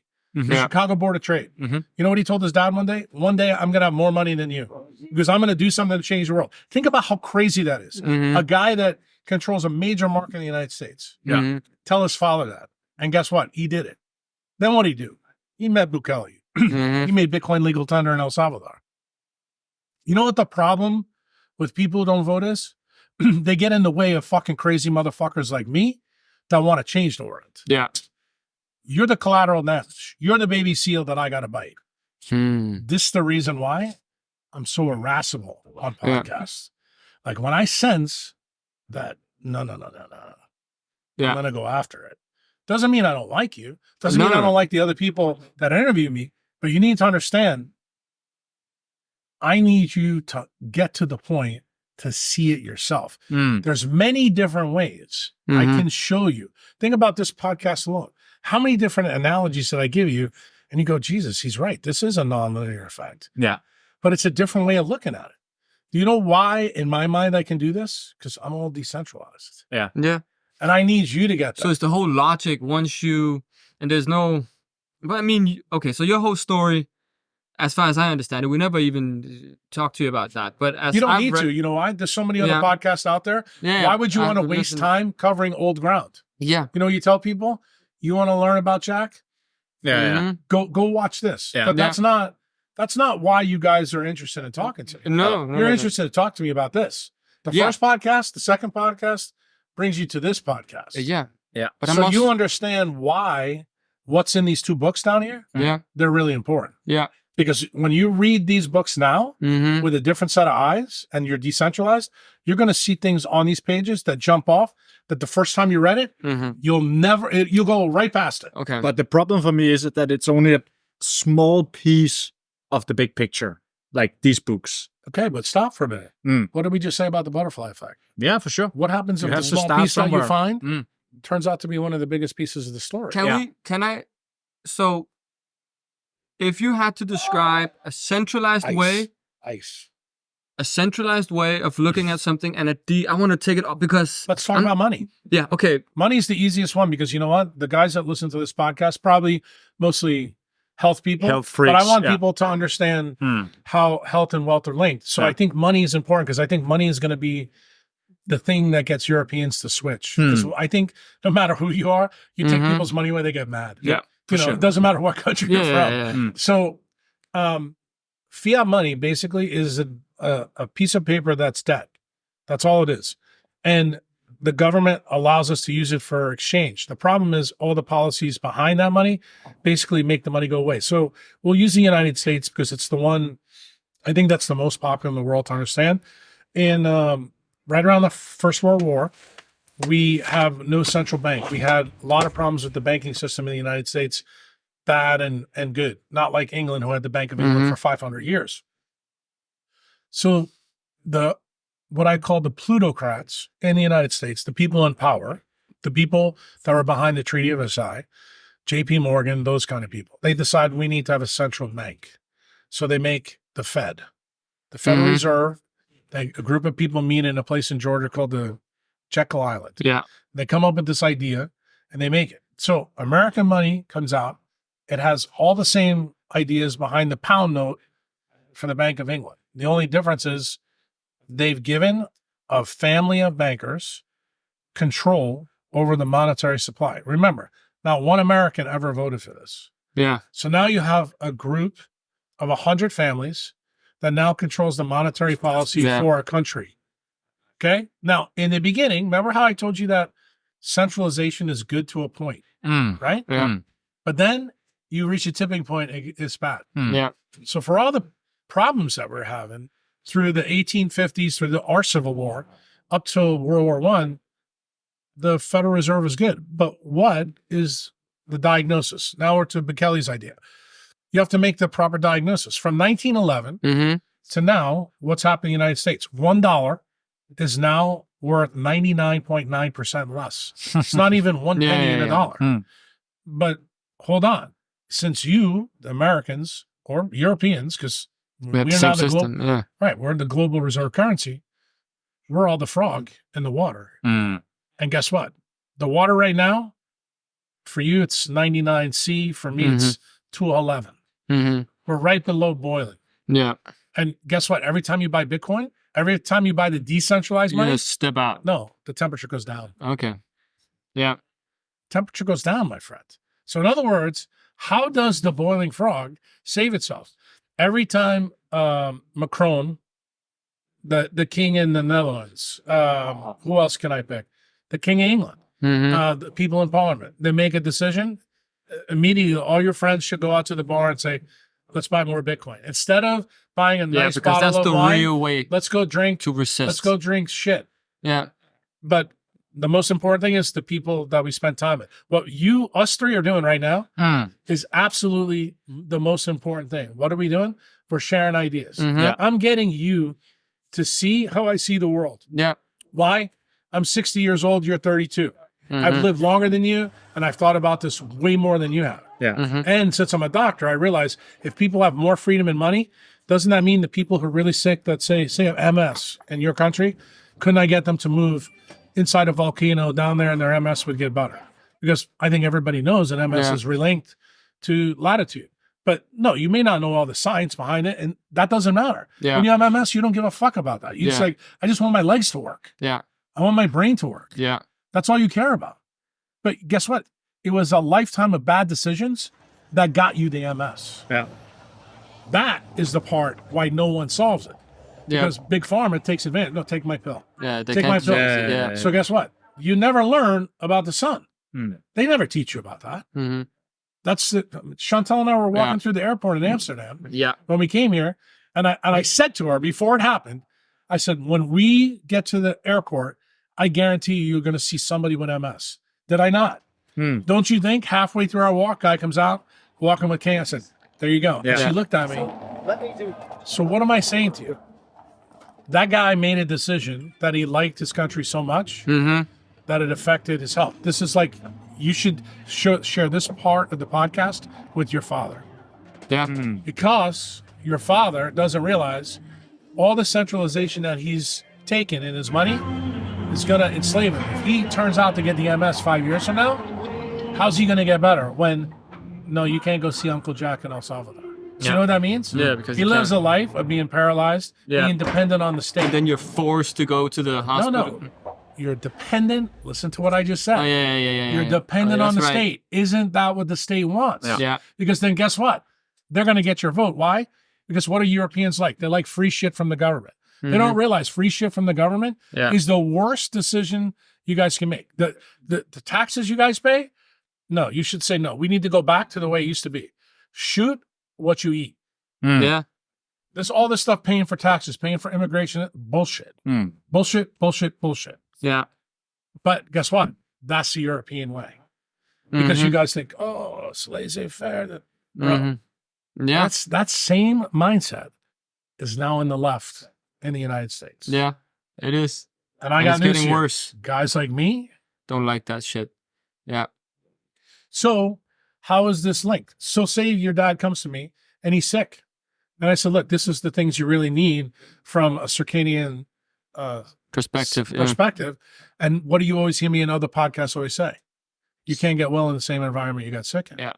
Right? You've Yeah. heard me say it multiple times. Yeah. So guess what? What happens if your government, the people there don't let you go and do the things you need to do? Because you guys, I think when you first met me, your fundamental belief is, no, we can be healthy in any environment we are. You're right. That used to be the case until that book, this bad until that book got written. Mhm. See, the world changed because of this book. Everybody who wants to be further decentralized needs to read this book. So why does it have such a big impact? That's what I still need Because to know. it's stealing energy from you and it ruins your circadian mechanism. What did I say before when we were talking about quantum mechanics? If you don't have proper timing, it can't tell the energy where to flow in your body. That's what MS is. Yeah. The aquaphor pouring gates in your brain no longer work. But That's the hydration pathway. yes, Okay. that allows water to move between the neurons and glial cells. Yeah. That's what MS is. So when someone comes to see me, they get an MRI, I see all the white matter lesions there. I know what that means, but I know what it means for you to do. But guess what? Is your father going to do it? No, my family's here. This is here. Okay, then be paralyzed. See, there's the flip side of decentralization. When I tell you the truth and you still don't listen to it, do I want you as a patient? No. Oh, that's a different kind of medicine, isn't it? Yeah. Mm-hmm. See, that's the downside. Decentralized medicine, that's when I'm the great white shark. Yeah. Not everybody can be my patient. And you know what? You have to be okay with that. Like, Yeah. For example, your girlfriend wants to make bad decisions. Your mother wants to make bad decisions. You have to be okay. It's your life. You get to do it. That's the decentralized mindset. Yeah. But don't be my anchor. Don't drag me down. Yeah, for sure. Dad, you believe this? Great. I'm your son. I'm the best thing that's ever come out of your dick. But guess what? Guess what? I'm not going to do it your way. Because guess what? You know what the problem in Europe is? Everybody keeps doing it the same way, the wrong way. Yeah. You need to be like Bukele. You need to be like George Washington. You need to be like Marie Le Pen. You need somebody to do it different. Yeah. That's decentralization. Look, it's the mark of an educated mind to take something you fundamentally don't believe and change it. That's the only way you get to the world that you want. This book will tell you why Steve Jobs, Paul Allen, Hal Finney, all guys that you probably don't know. These are all guys that I'm gonna talk about. Oh, so in that's the my link. talk. So that's the link. Correct. Mm. Guess Let's hear what? about that. But I always wondered why, because in my mind, cancer was always related to people that, live a 9 to 5 and everything. I was like, Steve Jobs, why did he get cancer? yeah, but is there a I can tell you why. Do you know what the name? What do you call your computer? Apple. Apple? Yeah. What do you call that right there? Laptop? Laptop. You know where the name came from? No. Steve Jobs used to put the original computer on his On lap. the And lap. they called the laptop. Uh-huh. You know what kind of cancer you have? Yeah. Retroperitoneal cancer. Guess Okay. what? Sits right on your lap. Now, hard stop. Every time you guys saw Apple iPhone come out, right? Because you guys are young. You grew up with this. Remember, I grew up in a world with no iPhones. What did you always see in his Levi's in the back? Pocket wore out because that's where he put what? iPhone. So when hold on, I'm not done with you. okay, yet. yeah, okay. Fast forward. He writes a book. He has a ghostwriter, Walter Isaacson. Yeah. Guy in the United States does everybody's. Yeah, he did Elon Musk too. Yeah. You know what? You know what it said in the book? You need to go read it. It said, I don't want my kids to use my technology. Do you know why? Yeah, I've heard that before. Steve Jobs knew that his technology was a problem. Do you know how I can tell you guys that it's a problem related to this book? I'm going to tell you. iPad 2 came out. Do you know that iPad 2 had an infrared detector in it so that when the detector touched a kid, it would turn off the RF and microwaves? Wow. Do you want to know why it's important for you to know? Yeah. Apple never marketed it. Do you know why? No. If they would have marketed it, it would have told you, you would have asked the question, Yeah, for sure. is this good or bad for you? Yeah. So They've what been is stuck. centralization about? Corporations. Let's not tell everybody the whole truth. Oh, let's stop for a minute. Where are we in the EU? Yeah, because What is censorship all about? Oh, hold on now. You keep telling me health and wealth aren't linked. Did I not just make another synonym, another link for you to think about? Yeah, Yeah. that makes sense. Right? it But does. see, the thing, just what you just said, it makes sense when you see the plan. In other words, like the Wizard of Oz. When you see the wizard behind the screen, you go, fuck. Yeah. We're our own worst enemy. Why? Because we're fucking addicted to this shit. Yeah. Look at this. Look Yeah. at this setup, man. You know what I'm saying? Yeah. But remember the first time we talked and you guys thought, this guy's fucking crazy. I asked But- you to put earphones in. Right. And I told you, fuck you. And look, Basically. here's the good thing. None of us right now. Yeah. Right? Yeah. Mhm. And now Yeah. what's sitting between me and you? It's This is book, the Bible a of physical why copy. Uncle Jack Yeah. might be right. Mm. In other words, this is just like quantum mechanics. Yeah. I don't think this is the be all end all, but there's more in here that's right Mm. than what you're going to find in the doctor's office. And guess what? Then you're going to always be the decentralized animal and go, yeah, great doc, but I know there's more. And Yeah. you're going to keep with your great white shark teeth. So decentralized. You never now I'm stop. trying to. Now I think I'm actually getting it. It's just follow your nature all the way to the bone. Never kind of never deviate from mistake nature. Never accept what you don't someone want to do. else's With, bullshit. yeah, Yeah. that's basically what I'm it telling means. you the same thing about me. I don't Yeah. want you to accept my bullshit. Yeah, Mm. you want me I'm to. telling you. Yeah, Because you know why Yeah. I'm confident? Because I know when you start doing the same thing, guess where we're going to be? We're going to be sitting in the Netherlands someday, and you're going to be the guy that changes everything. all of a sudden you're going to realize, bro, I didn't realize how much power is inside of me. Yeah. How much power is in people? When people all begin to realize that this is the way we should do it. Like, why is a BMW or a Mercedes-Benz, the engine work the way it does? Why can it do the things it does on the Autobahn? All the parts that are in there work together in unison. Yeah. So we can go 200 miles an hour. Yeah. Guess what? I'm telling all three of us, we can do 200 miles an hour too. But we all got to be on the same page. Why do I keep punching you in the mouth? Why do I keep interrupting Because it's good. you? Yeah. No, because I want you to understand the key is always be curious. Yeah. Never stop asking questions. When somebody tells you something, say, that's interesting. Let me take it in. Let me examine it. Like you guys did. You didn't know about this book before you met me. No, never. Then you open the book and like, wow. Yeah. What did I tell you about Becker's book? I said, bro, when you read this, Yeah. you're going to realize this book and this book, how they link together. Yeah, You're they're gonna be like, interconnected for correct. sure. You're going to be like, They're and then gonna- you're going to say, and doctors don't know about. Yeah. They're doctors. Yeah. They should know about these connections, but They they don't. don't. So realize that's how this winds up in your country, and guys have MS and they can't fix it. And that's also the whole centralized procedure with science, right? Biology, physics, Silos. chemistry. It's all silos. Yeah, they don't work They together. They don't connect. Right? So quantum physics and all the doctors, they won't really know anything about. And that's what I really liked about you the first time I heard you, is you know everything all the way down to the. But do you know why? Because you're I wa- curious. No, I wasn't trained that way. Yeah. I realized though that I had to be that way to be better than what I was. Yeah. Like we have a famous doctor in the United States. His name's Peter Attia. I've been beating him up pretty good for a long time. And he said to Rick Rubin, because he's good friends with Rick. Yeah. He said, yeah, I can't have Jack on the podcast because he's going to want to talk about physics and I want to talk about labs. Okay.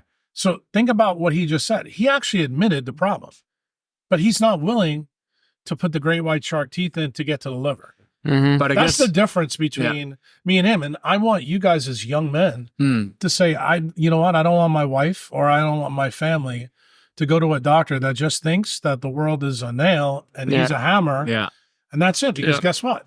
That's how you get guys walking through Amsterdam with MS, you know, on Pfizer's drug. That's not going to work. Mm-hmm. In other words, they become a great customer. There's no cure. Yeah.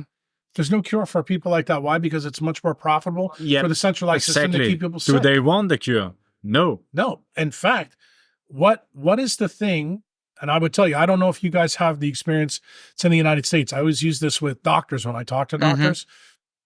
Pediatricians, kids come in with ear infection. The mother complains until you give them a prescription to walk out. What does the science really say? That's the worst thing you could possibly do. But why did the doctors do it? Because we have conditioned Americans to get a prescription every single time. Yeah. And do you know why that's a big effect? Again, I'm going to bring it back to Bitcoin for you. You're going to freak out. Big Pharma sits at the Cantillon effect. Cantillon effect is the closer you get to the money printer, the more profitable it gets. So in other words, why doesn't Big Pharma change? Why are they going to change? They're fucking making money like crazy, bro. There's customers, you know, like. Think about it. So what do you have to do then when you realize what I just told you?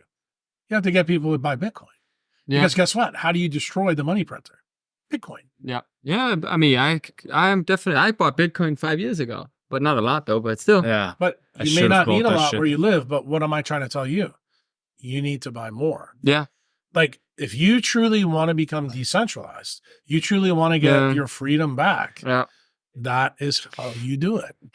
Okay, you want to ask something? Yeah, I just want to go into the Bitcoin thing because what was the solution for me when I wanted to go into it? Like I told before we started the podcast, I was unable to buy. I only could buy for a certain amount of dollars. Right. So I was unable to buy a full Bitcoin. Do you not understand why though? You The said system- something about trading, KYC, trading or yeah. something. Yeah. Well, no, it's actually, believe it or not, when the governments that are in control, they understand that Bitcoin is an exit ramp that actually gives you what they don't want you to And have. that's the Yeah, problem. exactly. And that's the reason you can't buy it in Europe. Yeah. So why is this Bitcoin Prague meeting such a big deal? Why doesn't any of your friends on a plane down here to go to this? Because you don't even realize that right here is like Jesus Christ being born in front of your eyes and you don't even realize it. Yeah. You know, you're waiting, like he said, well, I'm waiting for the star above the manger to bring me here. What the fuck? Yeah. You don't need a star in a manger. Yeah. Bro, this is the answer. Yeah. But you have a duty to you to say, I need to understand this more. Well, how are you going to understand it? When you're in third grade and you didn't understand math, what did you do? You go to the library and learn. Read Yeah, a book. Yeah. Well, guess what? The meeting is the library. Yeah. Talking to me is the library. Yeah, for Okay. sure. I That's mean, what So is it possible to cross that barrier that our government has put down on Bitcoin? It already's been crossed and you don't realize it. Okay. When you download a wallet anywhere in the EU, Uh-huh. I can sell you Bitcoin right now. You give me the money, I'll give you Bitcoin. Okay, like that. So it. I could just buy You it directly realize- from you Yeah. in That's principle. what, if Okay. you realize the white paper from Satoshi when he wrote it, Yeah. it says a peer-to-peer network. Yes. Yeah. Yes. It's designed to Okay. be between me and you. yeah. what In about other words, you have to realize what Bitcoin is. It separates money from the state. Mm. Remember, there's Yeah, no yeah, for sure. discussion. Yeah, for There's sure. no discussion about Yeah. banks in the state. Yeah. And that's the fundamental thing. And you want to hear the crazy part of the story that I'm going to talk about? Because I know you guys don't know Bitcoin as well as I want you to know it. Mhm. You know, the bibliography of the white paper has 8 footnotes. Do you know what 3 out of the 8 footnotes are about? No. Timestamping. Timestamping. Yeah. timestamping? So now I'm going to really blow your mind. Oh, so back to the time got it. relativity. Got it, yeah. bro. Okay. So Mhm. guess what? Now, here's the next synonym, how health and wealth are linked. Maybe this is the prelude for the 4th podcast. Yeah. Your mitochondria are time machines. Bitcoin is a time machine. How can I tell you this? Do you know that Bitcoin has its own space and time? Do you know how the things that you've heard? I know you don't understand it, but you know you've heard TikTok next block. Yeah, blockchain. Right. The block time is every 10 minutes. Like if I was to trade with you right now, Uh-huh. you would have to wait 10 minutes to see your Bitcoin show up in your wallet. Okay. So what did I just tell you? Bitcoin has its own space and time. Mm-hmm. Does the same thing that nature does. What's space and time in nature? It's light and dark cycles. Yeah. What's circadian biology? Makes its own time. Do you remember what I just told you before about relativity? Yes. Time is relative. It's not. Yeah. So let me give you another example to prove to you I'm right. Mhm. This phone, the iPhone, has GPS in it. So if I wanted to go to a coffee shop with you guys right now, we would put the address in, right? Mhm. And we would be able to navigate there. Mm-hmm. Do you know how that happens? There's a satellite about 35,000 kilometers above the Earth that makes up there time run 38 microseconds faster. So GPS down here works. Wow. If that was off, you and me would be off by 100 meters. Mhm. We would never get to the coffee shop. Mm-hmm. Hmm. How do you like that for time relativity? Yeah. Yeah. And you don't even realize that this is part of the recipe, something you rely on all the time. Yeah. And just like I told you now, Bitcoin has its own space and time, just like your cells do. The clock here runs different than the molecular clocks in your liver. Mm. The same story is right in front of your eyes, but guess what? You never saw it. I'm that guy. Yeah. I'm that guy that, So it's actually I go all like about this to you. time. look, I go like this to you. And I put the Windex, then I rub it. Yeah, I need Okay? that. Yeah, for sure. for It's sure. good. Because that's what Bitcoin is. Bitcoin is a time machine. And if you don't believe me, I've already told you this earlier in the podcast. I want the people listening to this. Mhm. So you told me I bought Jack a little bit 5 years ago. Mhm. Well, in 10 years, when that little bit is a lot, isn't that a time machine? All of a sudden, it's totally changed. Like, in other words, you distorted space and time because of that Bitcoin. Mm. Was the Louisiana Purchase the same thing? Do you think getting 1/3 of the United States changed the 13 colonies? Yeah. So it's all about When the time. butterfly flapped his wings and the tornado showed up in Texas, Mhm. you think the people in Texas didn't think that Mm. you don't even realize it's the same thing over and over again. Hmm.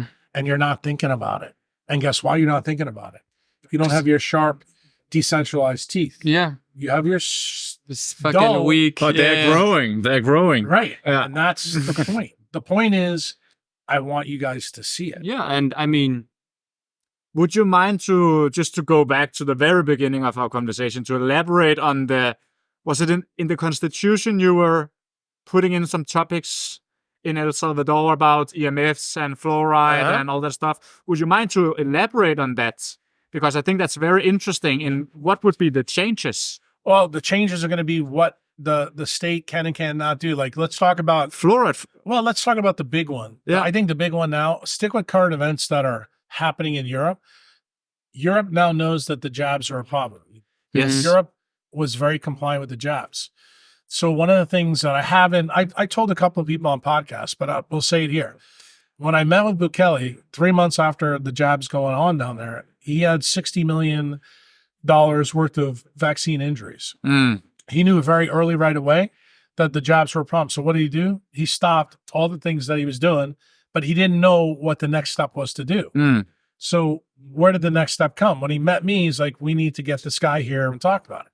So in my law, in the United States, in Europe, when a baby is born, first 6 years, United States, they get 72 vaccines by the pediatrician. Yeah. Okay? Really? You know what the law? You know what the law is in El Salvador? No. By the time the baby's 6, you can only get 6. And Okay. the only person that decides, parents and the doctor. Whatever the parents and the doctor pick, the government can't say anything else. Like if you pick not to get the polio vaccine, Yeah. sorry, that's your choice. What do you think about these 6 vaccines? Now, what do I think is Yeah. immaterial? Let me just explain something to you. Okay. The question you just asked me is a bad question. It's a centralized question.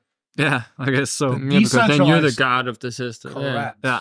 See, he Yeah. got it right But away. then- okay. But see why I stopped you there.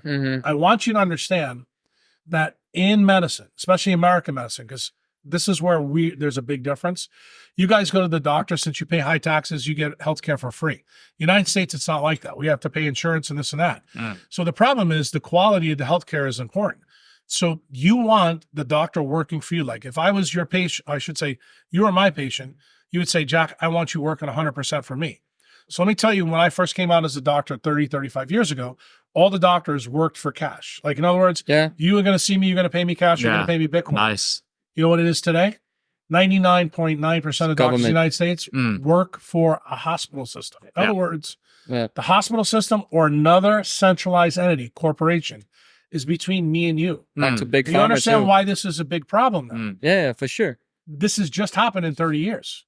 So this is the reason why I got into the space, because I realized that if somebody gets in between our conversation, like say me and you are having a conversation about your health thing, and this guy keeps going, I'm like, get the fuck out of here. Yeah. I don't need you here. Yeah. I need you and I to talk about it. You hear me, and then you say to me, asking questions. You do all that, you have informed consent for me. Yeah. And then you know what I'm going to tell you? So I think you need to go and get another opinion from another doctor. Yeah. Like, Yeah. that's a radical departure from where the system is now. Why? Oh, for sure. Because what am I trying to do for you? Trying to educate you best. And I'm going to say, this is how I see this problem. You take that in, that's your information. Then you say, okay, if I don't like what I'm hearing, I'm going to go see somebody else.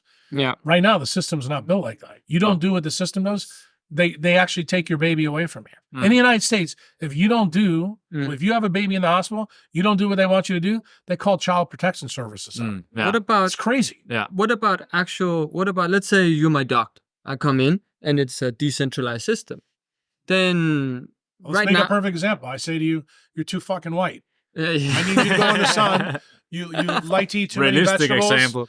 Yeah, you eat too many vegetables. You don't eat enough seafood. Yeah. You don't eat enough meat. I pay you a And Bitcoin. no, forget Okay. about the payment now. Okay. And you don't do what I tell you to do. I'm going to fire you. In other words, this is something for you to As hear. a client? Or Yes, Yeah. I'm going to fire you. I'm going to tell you why. You wasted my time. Oh, we're back to time again. In other words, if you're going to come to me Yeah. and I'm going to give you my best advice Mm-hmm. and you're not going to follow it, what did you just tell me? You told me how you valued my time. Oh, yeah. Therefore, why would I waste time with somebody who doesn't get it? Got it. Because you know what? This guy wants to come in the door, but I can't see him for 6 months because there's too many fucking idiots like you. Yeah. Yeah, but Got it? that also means that both the doctor and Correct. the client needs to have a decentralized state of mind. We're all clapping now. Now you're beginning to understand why this is important. Like he just said it to me, Jack, this Bitcoin thing. How can I get it when Europe won't give it to you? You don't need Europe. You come to me. And you want to hear the crazy thing is if he had a wallet, say he's in Netherlands and I'm in the United States. Just so you guys know, this is important. I could sell him the Bitcoin without him being on a plane from Europe. So I was in El Salvador the other day and a guy called me, a contractor on my house that I'm building a new deck. I paid him from 1,300 miles away. Yeah. Did I need any bank? No. Did I need anybody to fucking say yes or no, sir, this and that? No, fuck you. That's the way it should be. Go back to the doctor now. Now you've got a doctor working for you. Correct. Have a hospital or an insurance company Right. saying, or a government saying, this is the algorithm that you have to follow before we get. And that's what medicine is. Medicine is And you can't take yeah, advantage yeah. of it because that's what Big Pharma does. They produce something for $100 and they sell it for $13,000. So let's go back to his initial question based on what you just said. So how do I handle Big Pharma there? What if I told you that Big Pharma, you can sell any drugs you want, but the government is going to support making drugs that are off-label? Yeah. What if I told you that compound pharmacies are going to be a big part of El Salvador's future? Why? Okay. Because guess what? The pharmacist goes back to what he used to do. Yeah, that's Make the decentralized drug as well. for what you need. In other words, no, it's not going to have deuterium bombs in it and all the stuff from Yeah. you know, that the actually lab. Yeah. Got it? Okay, Yeah. so it becomes... SB40. Yes. Right. Yes. For example. Yeah. Like, that's the best example. Yeah. Now, that's why I wanted you to stay on the jab thing, because guess what? Why would we ever mandate a vaccine when you know that the vaccine, the way to make it, Can't it's make got it the all same. you can't make it safe enough. So You can or you And can't. also, you can't Can't. make the Can't. same. Each person would need something else, right?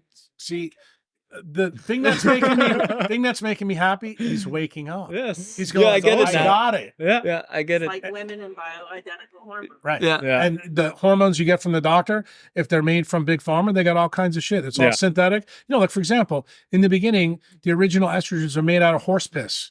I mean, I don't know who your girlfriends are, but I know they don't look like horses, Yeah, right? yeah, You don't want to give them horse piss, yeah. estrogen. You rather, if you're going to give them estrogen from another woman. Yeah, I mean, it's true. And Yeah. that's also But what... that's what decentralization is. Oh, yeah. Yes. Now, think about food. What is the problem in the United States versus Europe?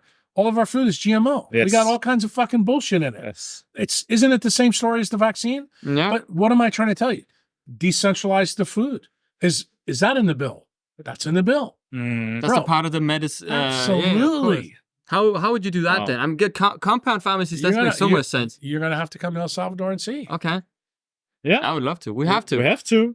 That's not negotiable now. Right. The next time was the podcast has to be outside with no headphones. Now the next one has to be in El Salvador. Okay, that's the Okay. deal. That's On a your- fucking deal. In fact, I'll tell you what. I don't know if I can pull it off, but you should send this to me. I'll send this to Bukele. I bet you Bukele will come and do the podcast with us. Oh, yeah. Okay. Okay. See you in a week. Wow. Yeah, okay. I'm That's serious. okay. Let's do that. But you need to realize, and you guys need to do a better job.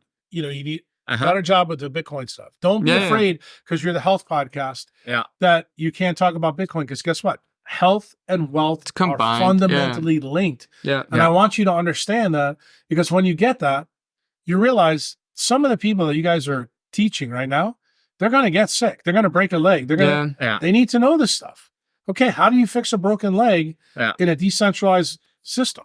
Well, in the place where you guys live, they're Yeah. going to operate on and put a metal plate in. Is putting the metal plate in good short term, but is it good to leave the metal plate forever? No. Decentralized medicine says no. Why? Yeah. Because what's in here? But EMF. guess what? Yeah. That's not how medicine is practiced anymore. But I think my big problem is that politics and economy doesn't, I couldn't care less. But I can see from our previous 3 conversations that I should. So this is all new to me. Right. This is like beginning in first grade. Yeah, but also I think what you're suggesting but is isn't not that really... the best way? Isn't that what you're trying to do for your audience? For sure. It is. You are. It's teaching. So, but that's it. Yeah. And you have to realize what is surgeon mean in Latin? Teacher. Yeah. What are we doing? Yeah.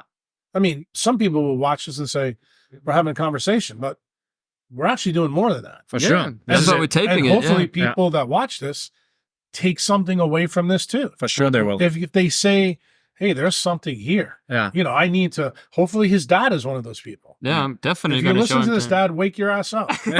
Your son is not a dumbass, except when he eats all those vegetables. You can agree with you. I'm trying to teach him.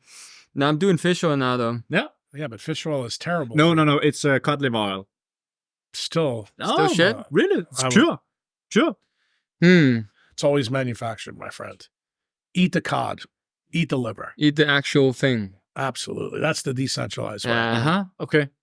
Okay. That doesn't make any sense. Gonna You just tell put that to my somebody, sponsor. but you just put, they're not going to like it. But remember, they put something in between. The person that makes the cod liver oil is a corporation. Yeah. Okay. And I wrote a blog They'd have to 15 make- years ago about fish oil. Yeah. And, fish oil, a lot of people use it. Yeah. But is fish oil as good as eating the fish? The answer is no. Never. Right. So Never. guess what? Yeah. It's because what did you just do? You invited centralization into your health game. But then you could really talk about a centralization problem that's so big that you have to reverse it, because it's not only the plants and stuff you eat, because the animals that you eat will eat the plants, and the fucking soil is destroyed, and you Right. have to like 50 years see- to get it back to organic. But guess what, though? That's what you guys do a better job of in Europe than we do. We've already ruined it. But you have to realize the reason the United States ruined it, again, bigger theme, is for control. Remember, when the government gets control, I told this in a podcast not that long ago. When I started out in medicine, the U.S. Agricultural Department had 88,000 employees in it. This is 35 years ago. Today, it has 350,000. Do you know why? Because now they control land. It used to be like it is here. When me and Shatu flew in the plane to Prague, you know how you see all the little farms? Yeah, for sure. Right? Yeah. Like checkerboard? Yeah. That's gone in the United States. Now you see, Massive plane of right, everything is, all corporations that control Yeah. the food. And the thing is, that's centralization. And you have to realize, with up to a point, it's good, because what did it do? It Made food organizes, really yeah. cheap in the United States. Yeah. Why did this become an issue? Again, I don't expect you guys to know this. Nixon and Hugh McGovern, back in the early 70s, the elections were won and lost because we had food inflation. So what was the solution? Okay, let's centralize food.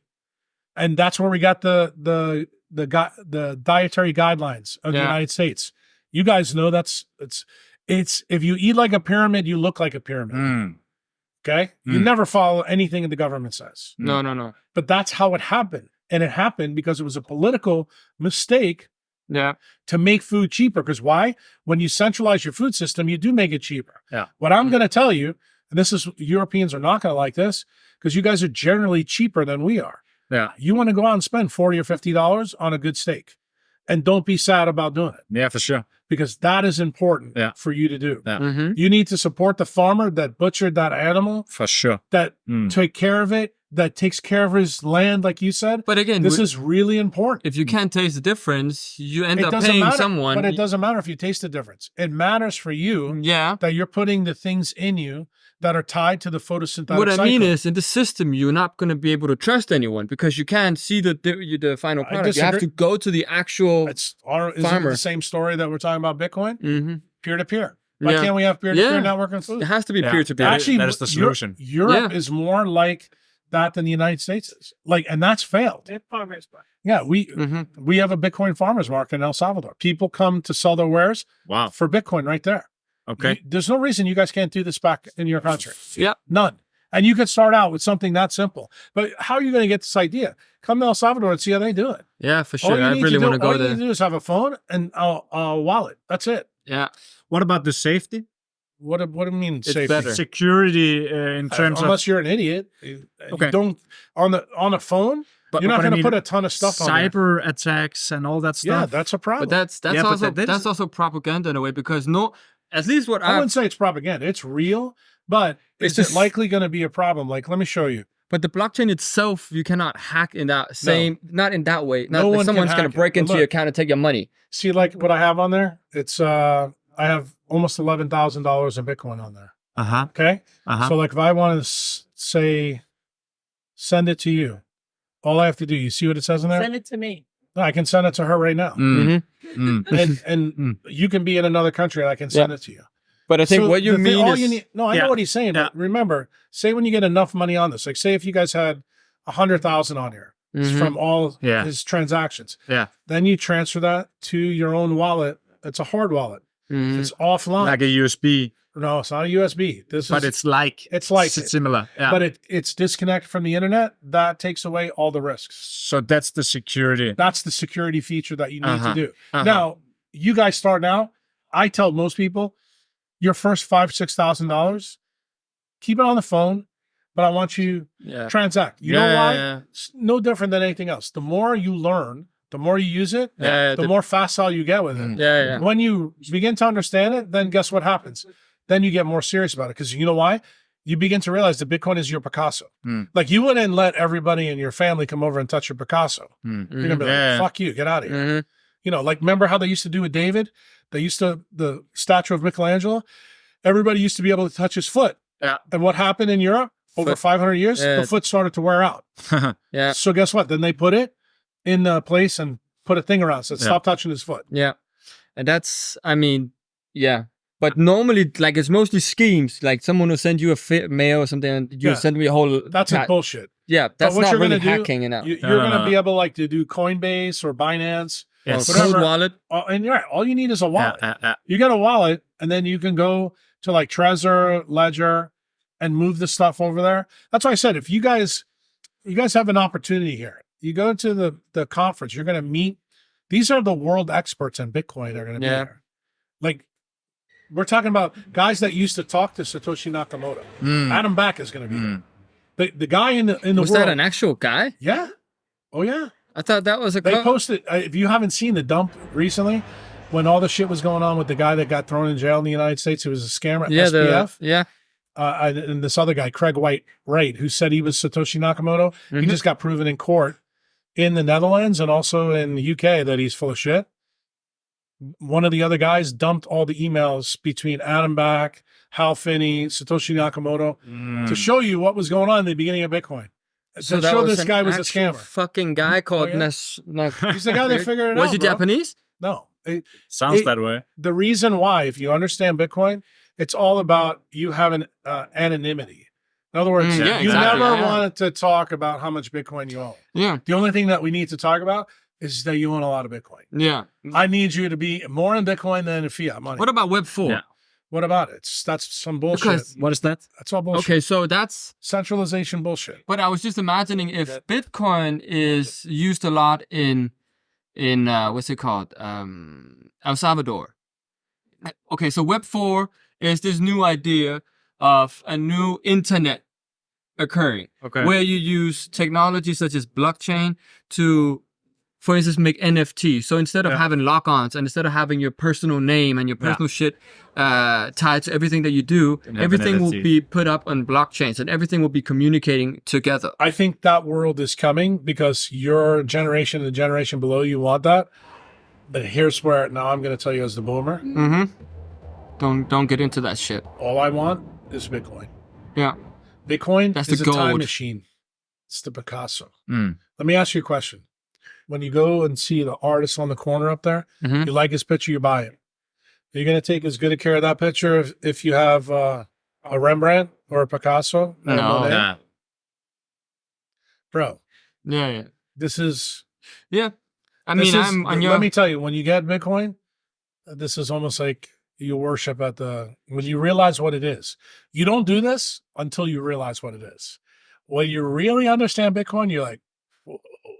Yeah. You know, I always tell people, you're not getting my Bitcoin. Yeah. Yeah. You're not. But ultimately, that's the wrong idea because when you want to build the world that we're talking about, you have to transact in Bitcoin. But you use some of your Bitcoin every day right now, Salvador. You also get Bitcoin? I buy Bitcoin. Yeah. Right off my app here. Yeah, look. I'm going to show you right now. I'm going to buy Bitcoin. But you're actually already doing it. Here, look. So how much American money do you see on there? Right? You see 23.4 that? thousand. So you saw it's 23. Yeah. All right. So I'm going to say, Buy. no, I'm going to buy right now. Okay. I just hit the buy button. See, what does it say? 0, right? Zero, yeah. Okay. Put $1,000. So you see, right? Next. Confirm. Okay, I bought it. Now, Okay. watch. Now we're going to go back to...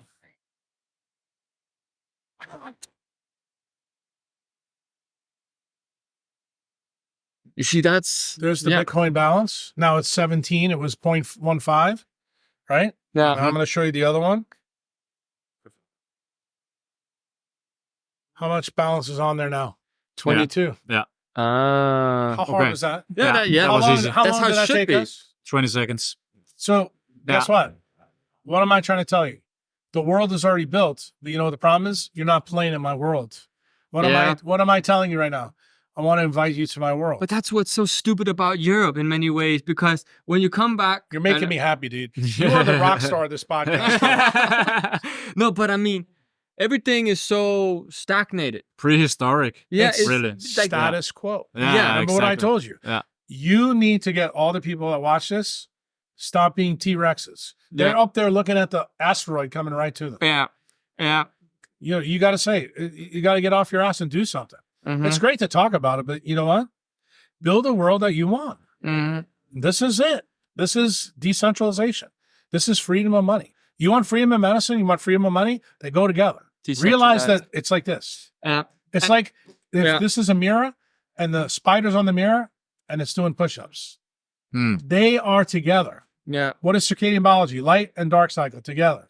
Yeah. That's decentralization. You can't have light without dark. Can't have dark without light. If you get that, you get sick. It's simple. It's very simple. I should have bought last time we spoke.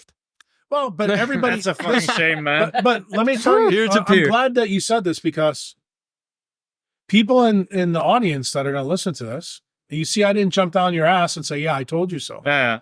You know what I want you to consider that? Yeah. College education. In other words, that's your punch in the mouth. Okay. Say, when next time you have an extra 10, 20, 30 bucks, instead of going out and having a bottle of wine, say, I'm going to buy some Bitcoin. Like what I just did. Yeah. You go do that.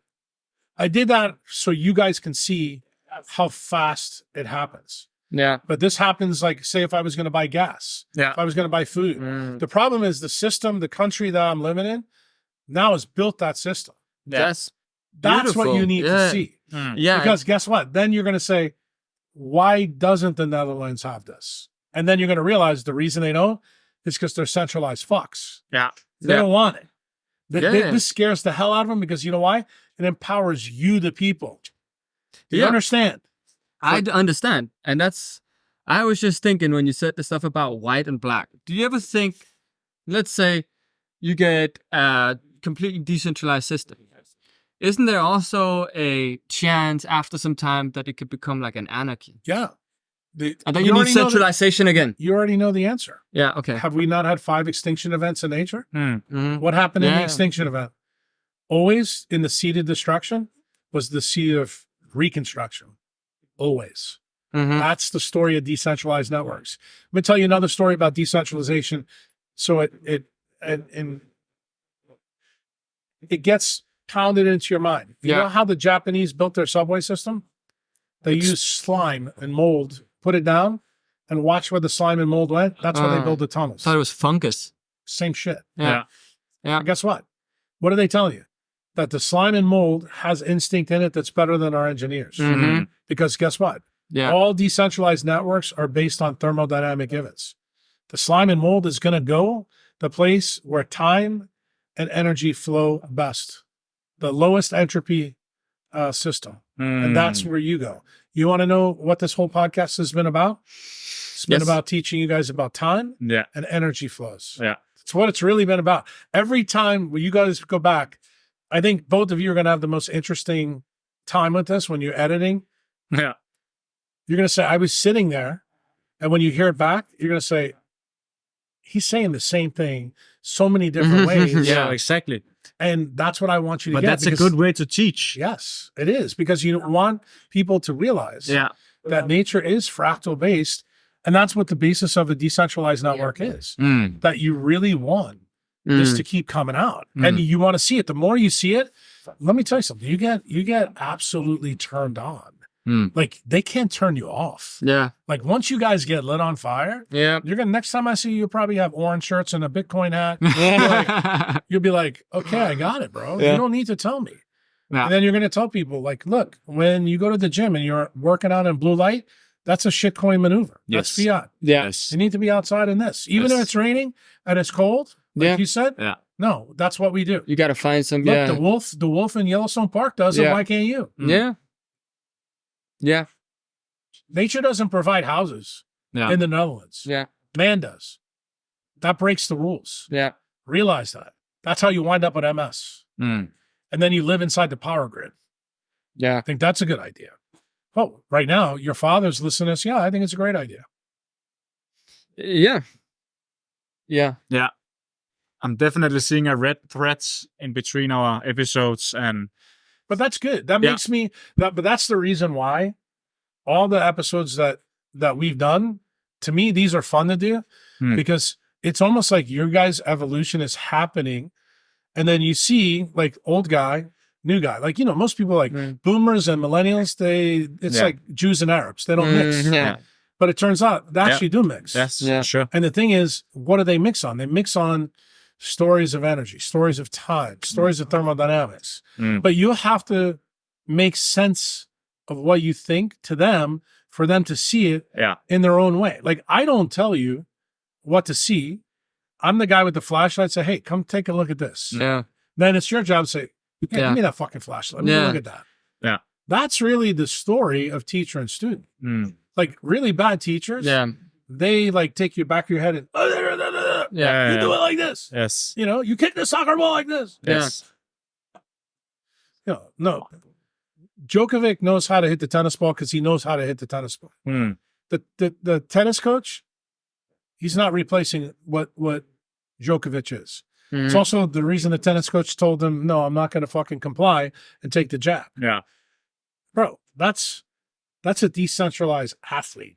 Absolutely. Aaron Rodgers, Absolutely. same way. Yeah. No, fuck you, NFL. Yeah. Sorry, I'm not going to play your way. Yeah. I am the CEO of me. What makes me special athlete is me. What makes you special is you where you are. Yeah. And I want you to stop believing that you can't change the world. I want you to start voting. In fact, I hope the next time you have an election back home and you find out, you just look, oh, this guy has got 70%.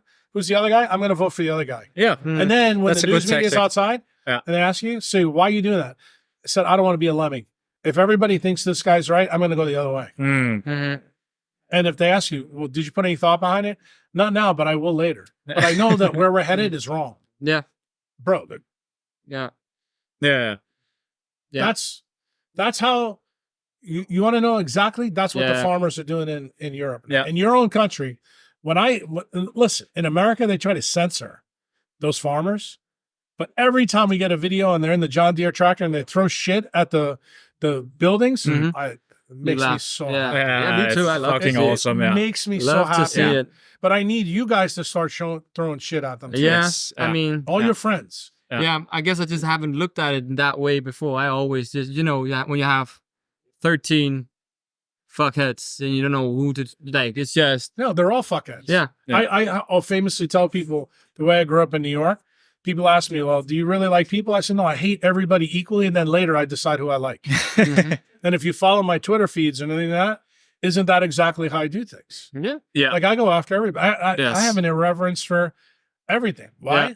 Because eventually the people you piss off, those aren't your tribe. Mm. The people that realize what you're doing and they go, there's a method to this guy's madness. Yeah. You know, what he's doing, He's centralized. he's singling out. That's what predators do to prey. Yeah. Like, and people don't realize that in nature, you need prey. Like in Bitcoin, I always tell the Bitcoin maxis, don't worry about the shitcoiners. You know, the guys that are in Ethereum, Cardano, all that. I'm like, you need that. Like when you started saying Web 4, remember when I said, no, not for you guys. I'm trying to teach you to be a predator. I don't want you to be a lemming.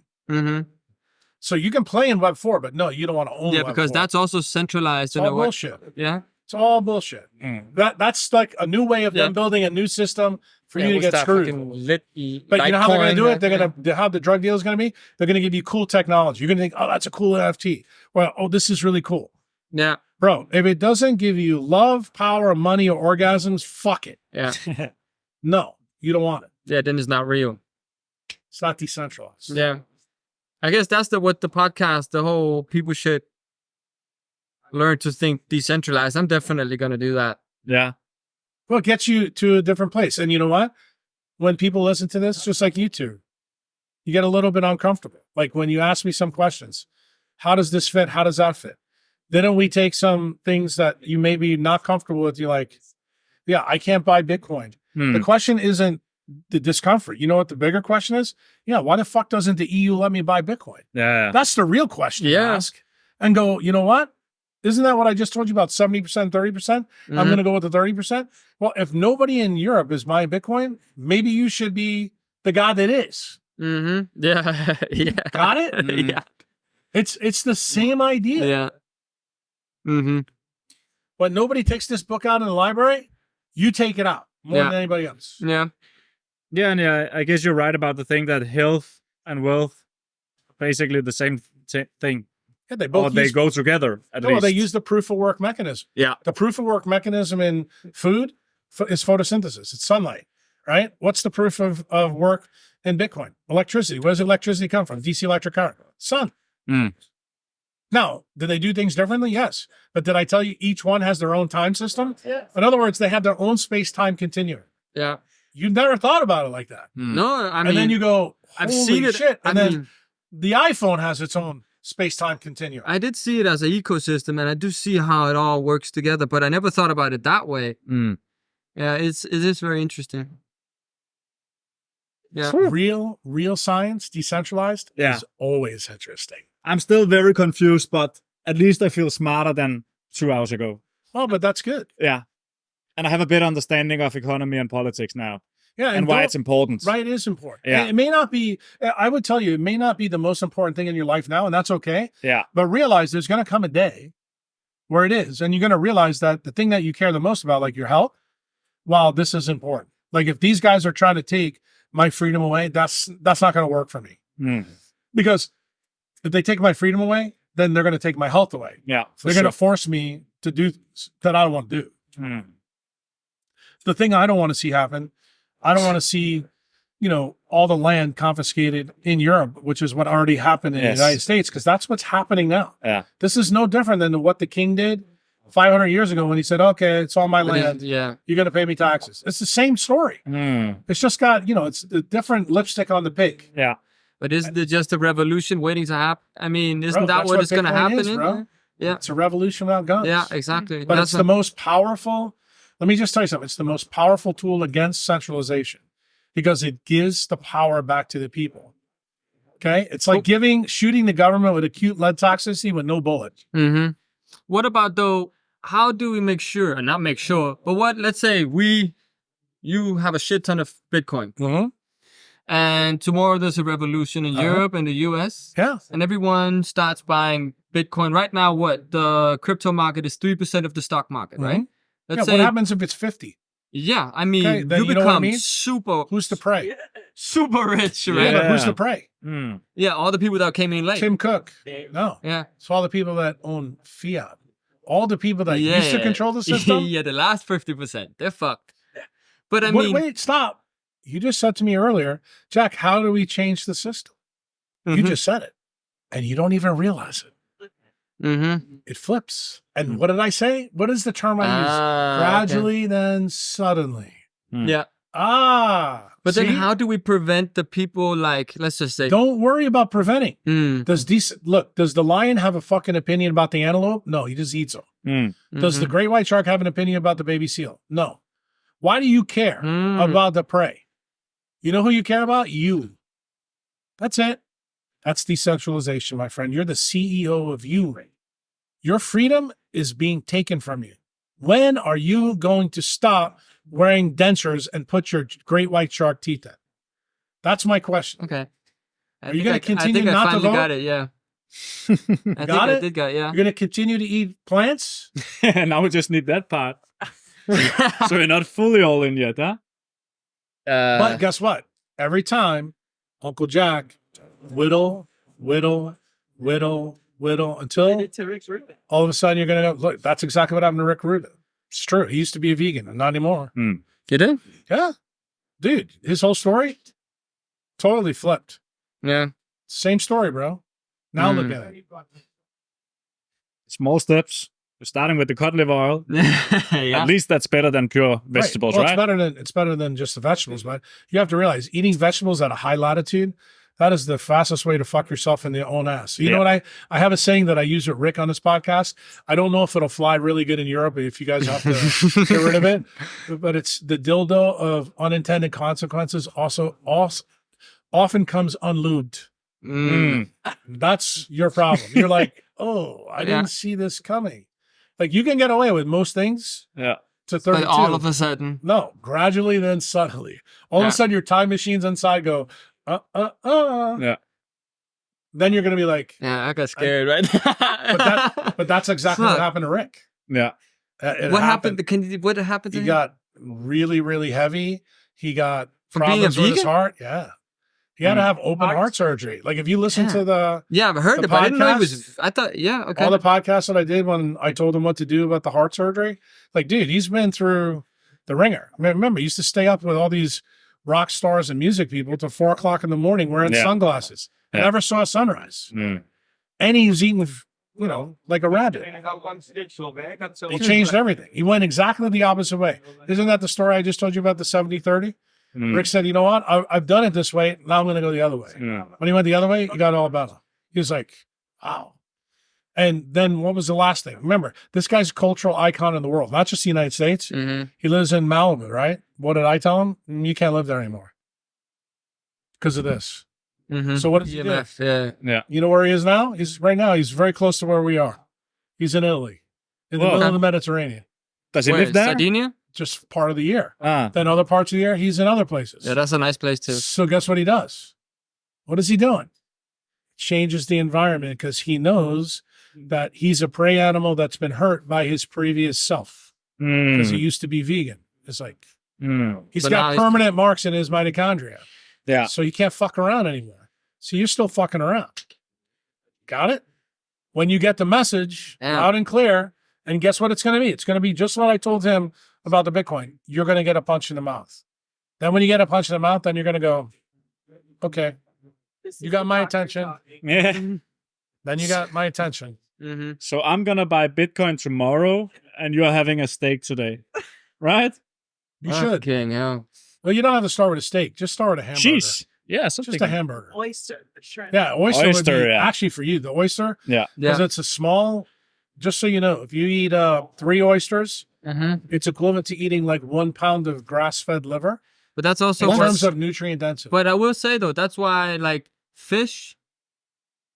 I will eat oysters. If it's there, I'll eat it because I know how fucking it's really dense good and nutritious. And I would be okay if that's your foray into this. Yeah. But that's not enough. Like eating that once in a while. You'd have to eat it pretty consistently. Like if you ate seafood, I would tell you if you ate 5 meals of seafood a week at a high latitude, you would do great. And I'm okay if you told me, Jack, I really just don't want to eat the cows. I'd be okay with that. But do I think you could do the dairy part of the cow? Like the one big advantage that you guys have over us in the United States, you have raw milk dairy. So like raw milk cheeses here have vitamin K2 in it. You need vitamin K2 to stay away from peripheral artery disease because your son sucks here so bad. Yeah. And that's a real big problem.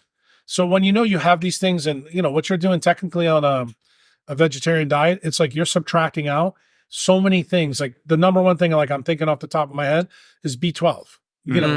When you were born, doctors thought B12 was tied to like, megaloblastic anemia, things like that. Now we know that B12 is a photoreceptor in the cell. So imagine having a diet that keeps you away from one of the key photoreceptors that do different things in your body. That means that it's like trying to win a race with your leg tied behind you. That's effectively what your choices are doing. And you don't realize it. Yeah. So the thing is, once you say, okay, I'm designed to be an omnivore. When I live at a high latitude, the thing that controls my dietary choices is photosynthesis. Look to your left, look to your right. Talk to the farmer. What grows here? That's what you eat. Like if I go to your home right now and you're eating a banana, like we'll tell you the story. The lady in KLM, when we flew in here, she's eating a fucking banana and she's definitely Dutch. I'm going, there's no fucking bananas growing here. What are you doing? Crazy lady. Yeah. And she laughed at me.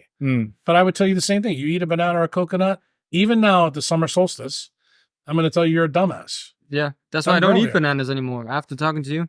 Done grow. But I don't eat them. Nothing really grows in Scandinavia. So guess what that means? Animal foods. There you go. Mainly, But here's your friend. Here's your friend. I got Here's it. your friend trying to tell you something, bro. Yeah, but the listen, industry, born the into centralized industry, don't forget that. yeah, but still, are you listening to nature? No, you're not. What you doing? Somebody put this idea in your head that this was a good idea. Let me just tell you Had to something. be a girl. Yeah. When you came out of your mother's vagina, you weren't a vegetarian, No. but you are now. And you know what? That is what you have to resolve. Like my recommendation to you, if you were my patient, every morning, look in the mirror and say, why am I doing this?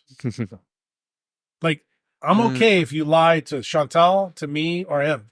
You know who I'm not okay with you lying to? Myself. You. Yeah. Because guess what? The That's biggest a atrocities, centralized the thing. biggest atrocities in the world happen when you lie to yourself. Yeah, and that's also a centralized way of thinking. When you lie to You've already yourself. adapted from this podcast. Yeah. You've adapted during the podcast. You're beginning to realize things that you didn't realize. And to me, that makes me happy. Yeah. That makes it worthwhile for us to do this. Yeah. Oh yeah, I'm definitely learning a lot from these podcasts. Yeah, it was. This was nice. I'm actually glad that you canceled, because now we're here. He didn't even Yeah, know yeah. he canceled. Oh, okay. No, I didn't. He doesn't know his schedule. She But tells again, me. She tells me where to go, and I go. Yeah, That's good. for sure. Simple.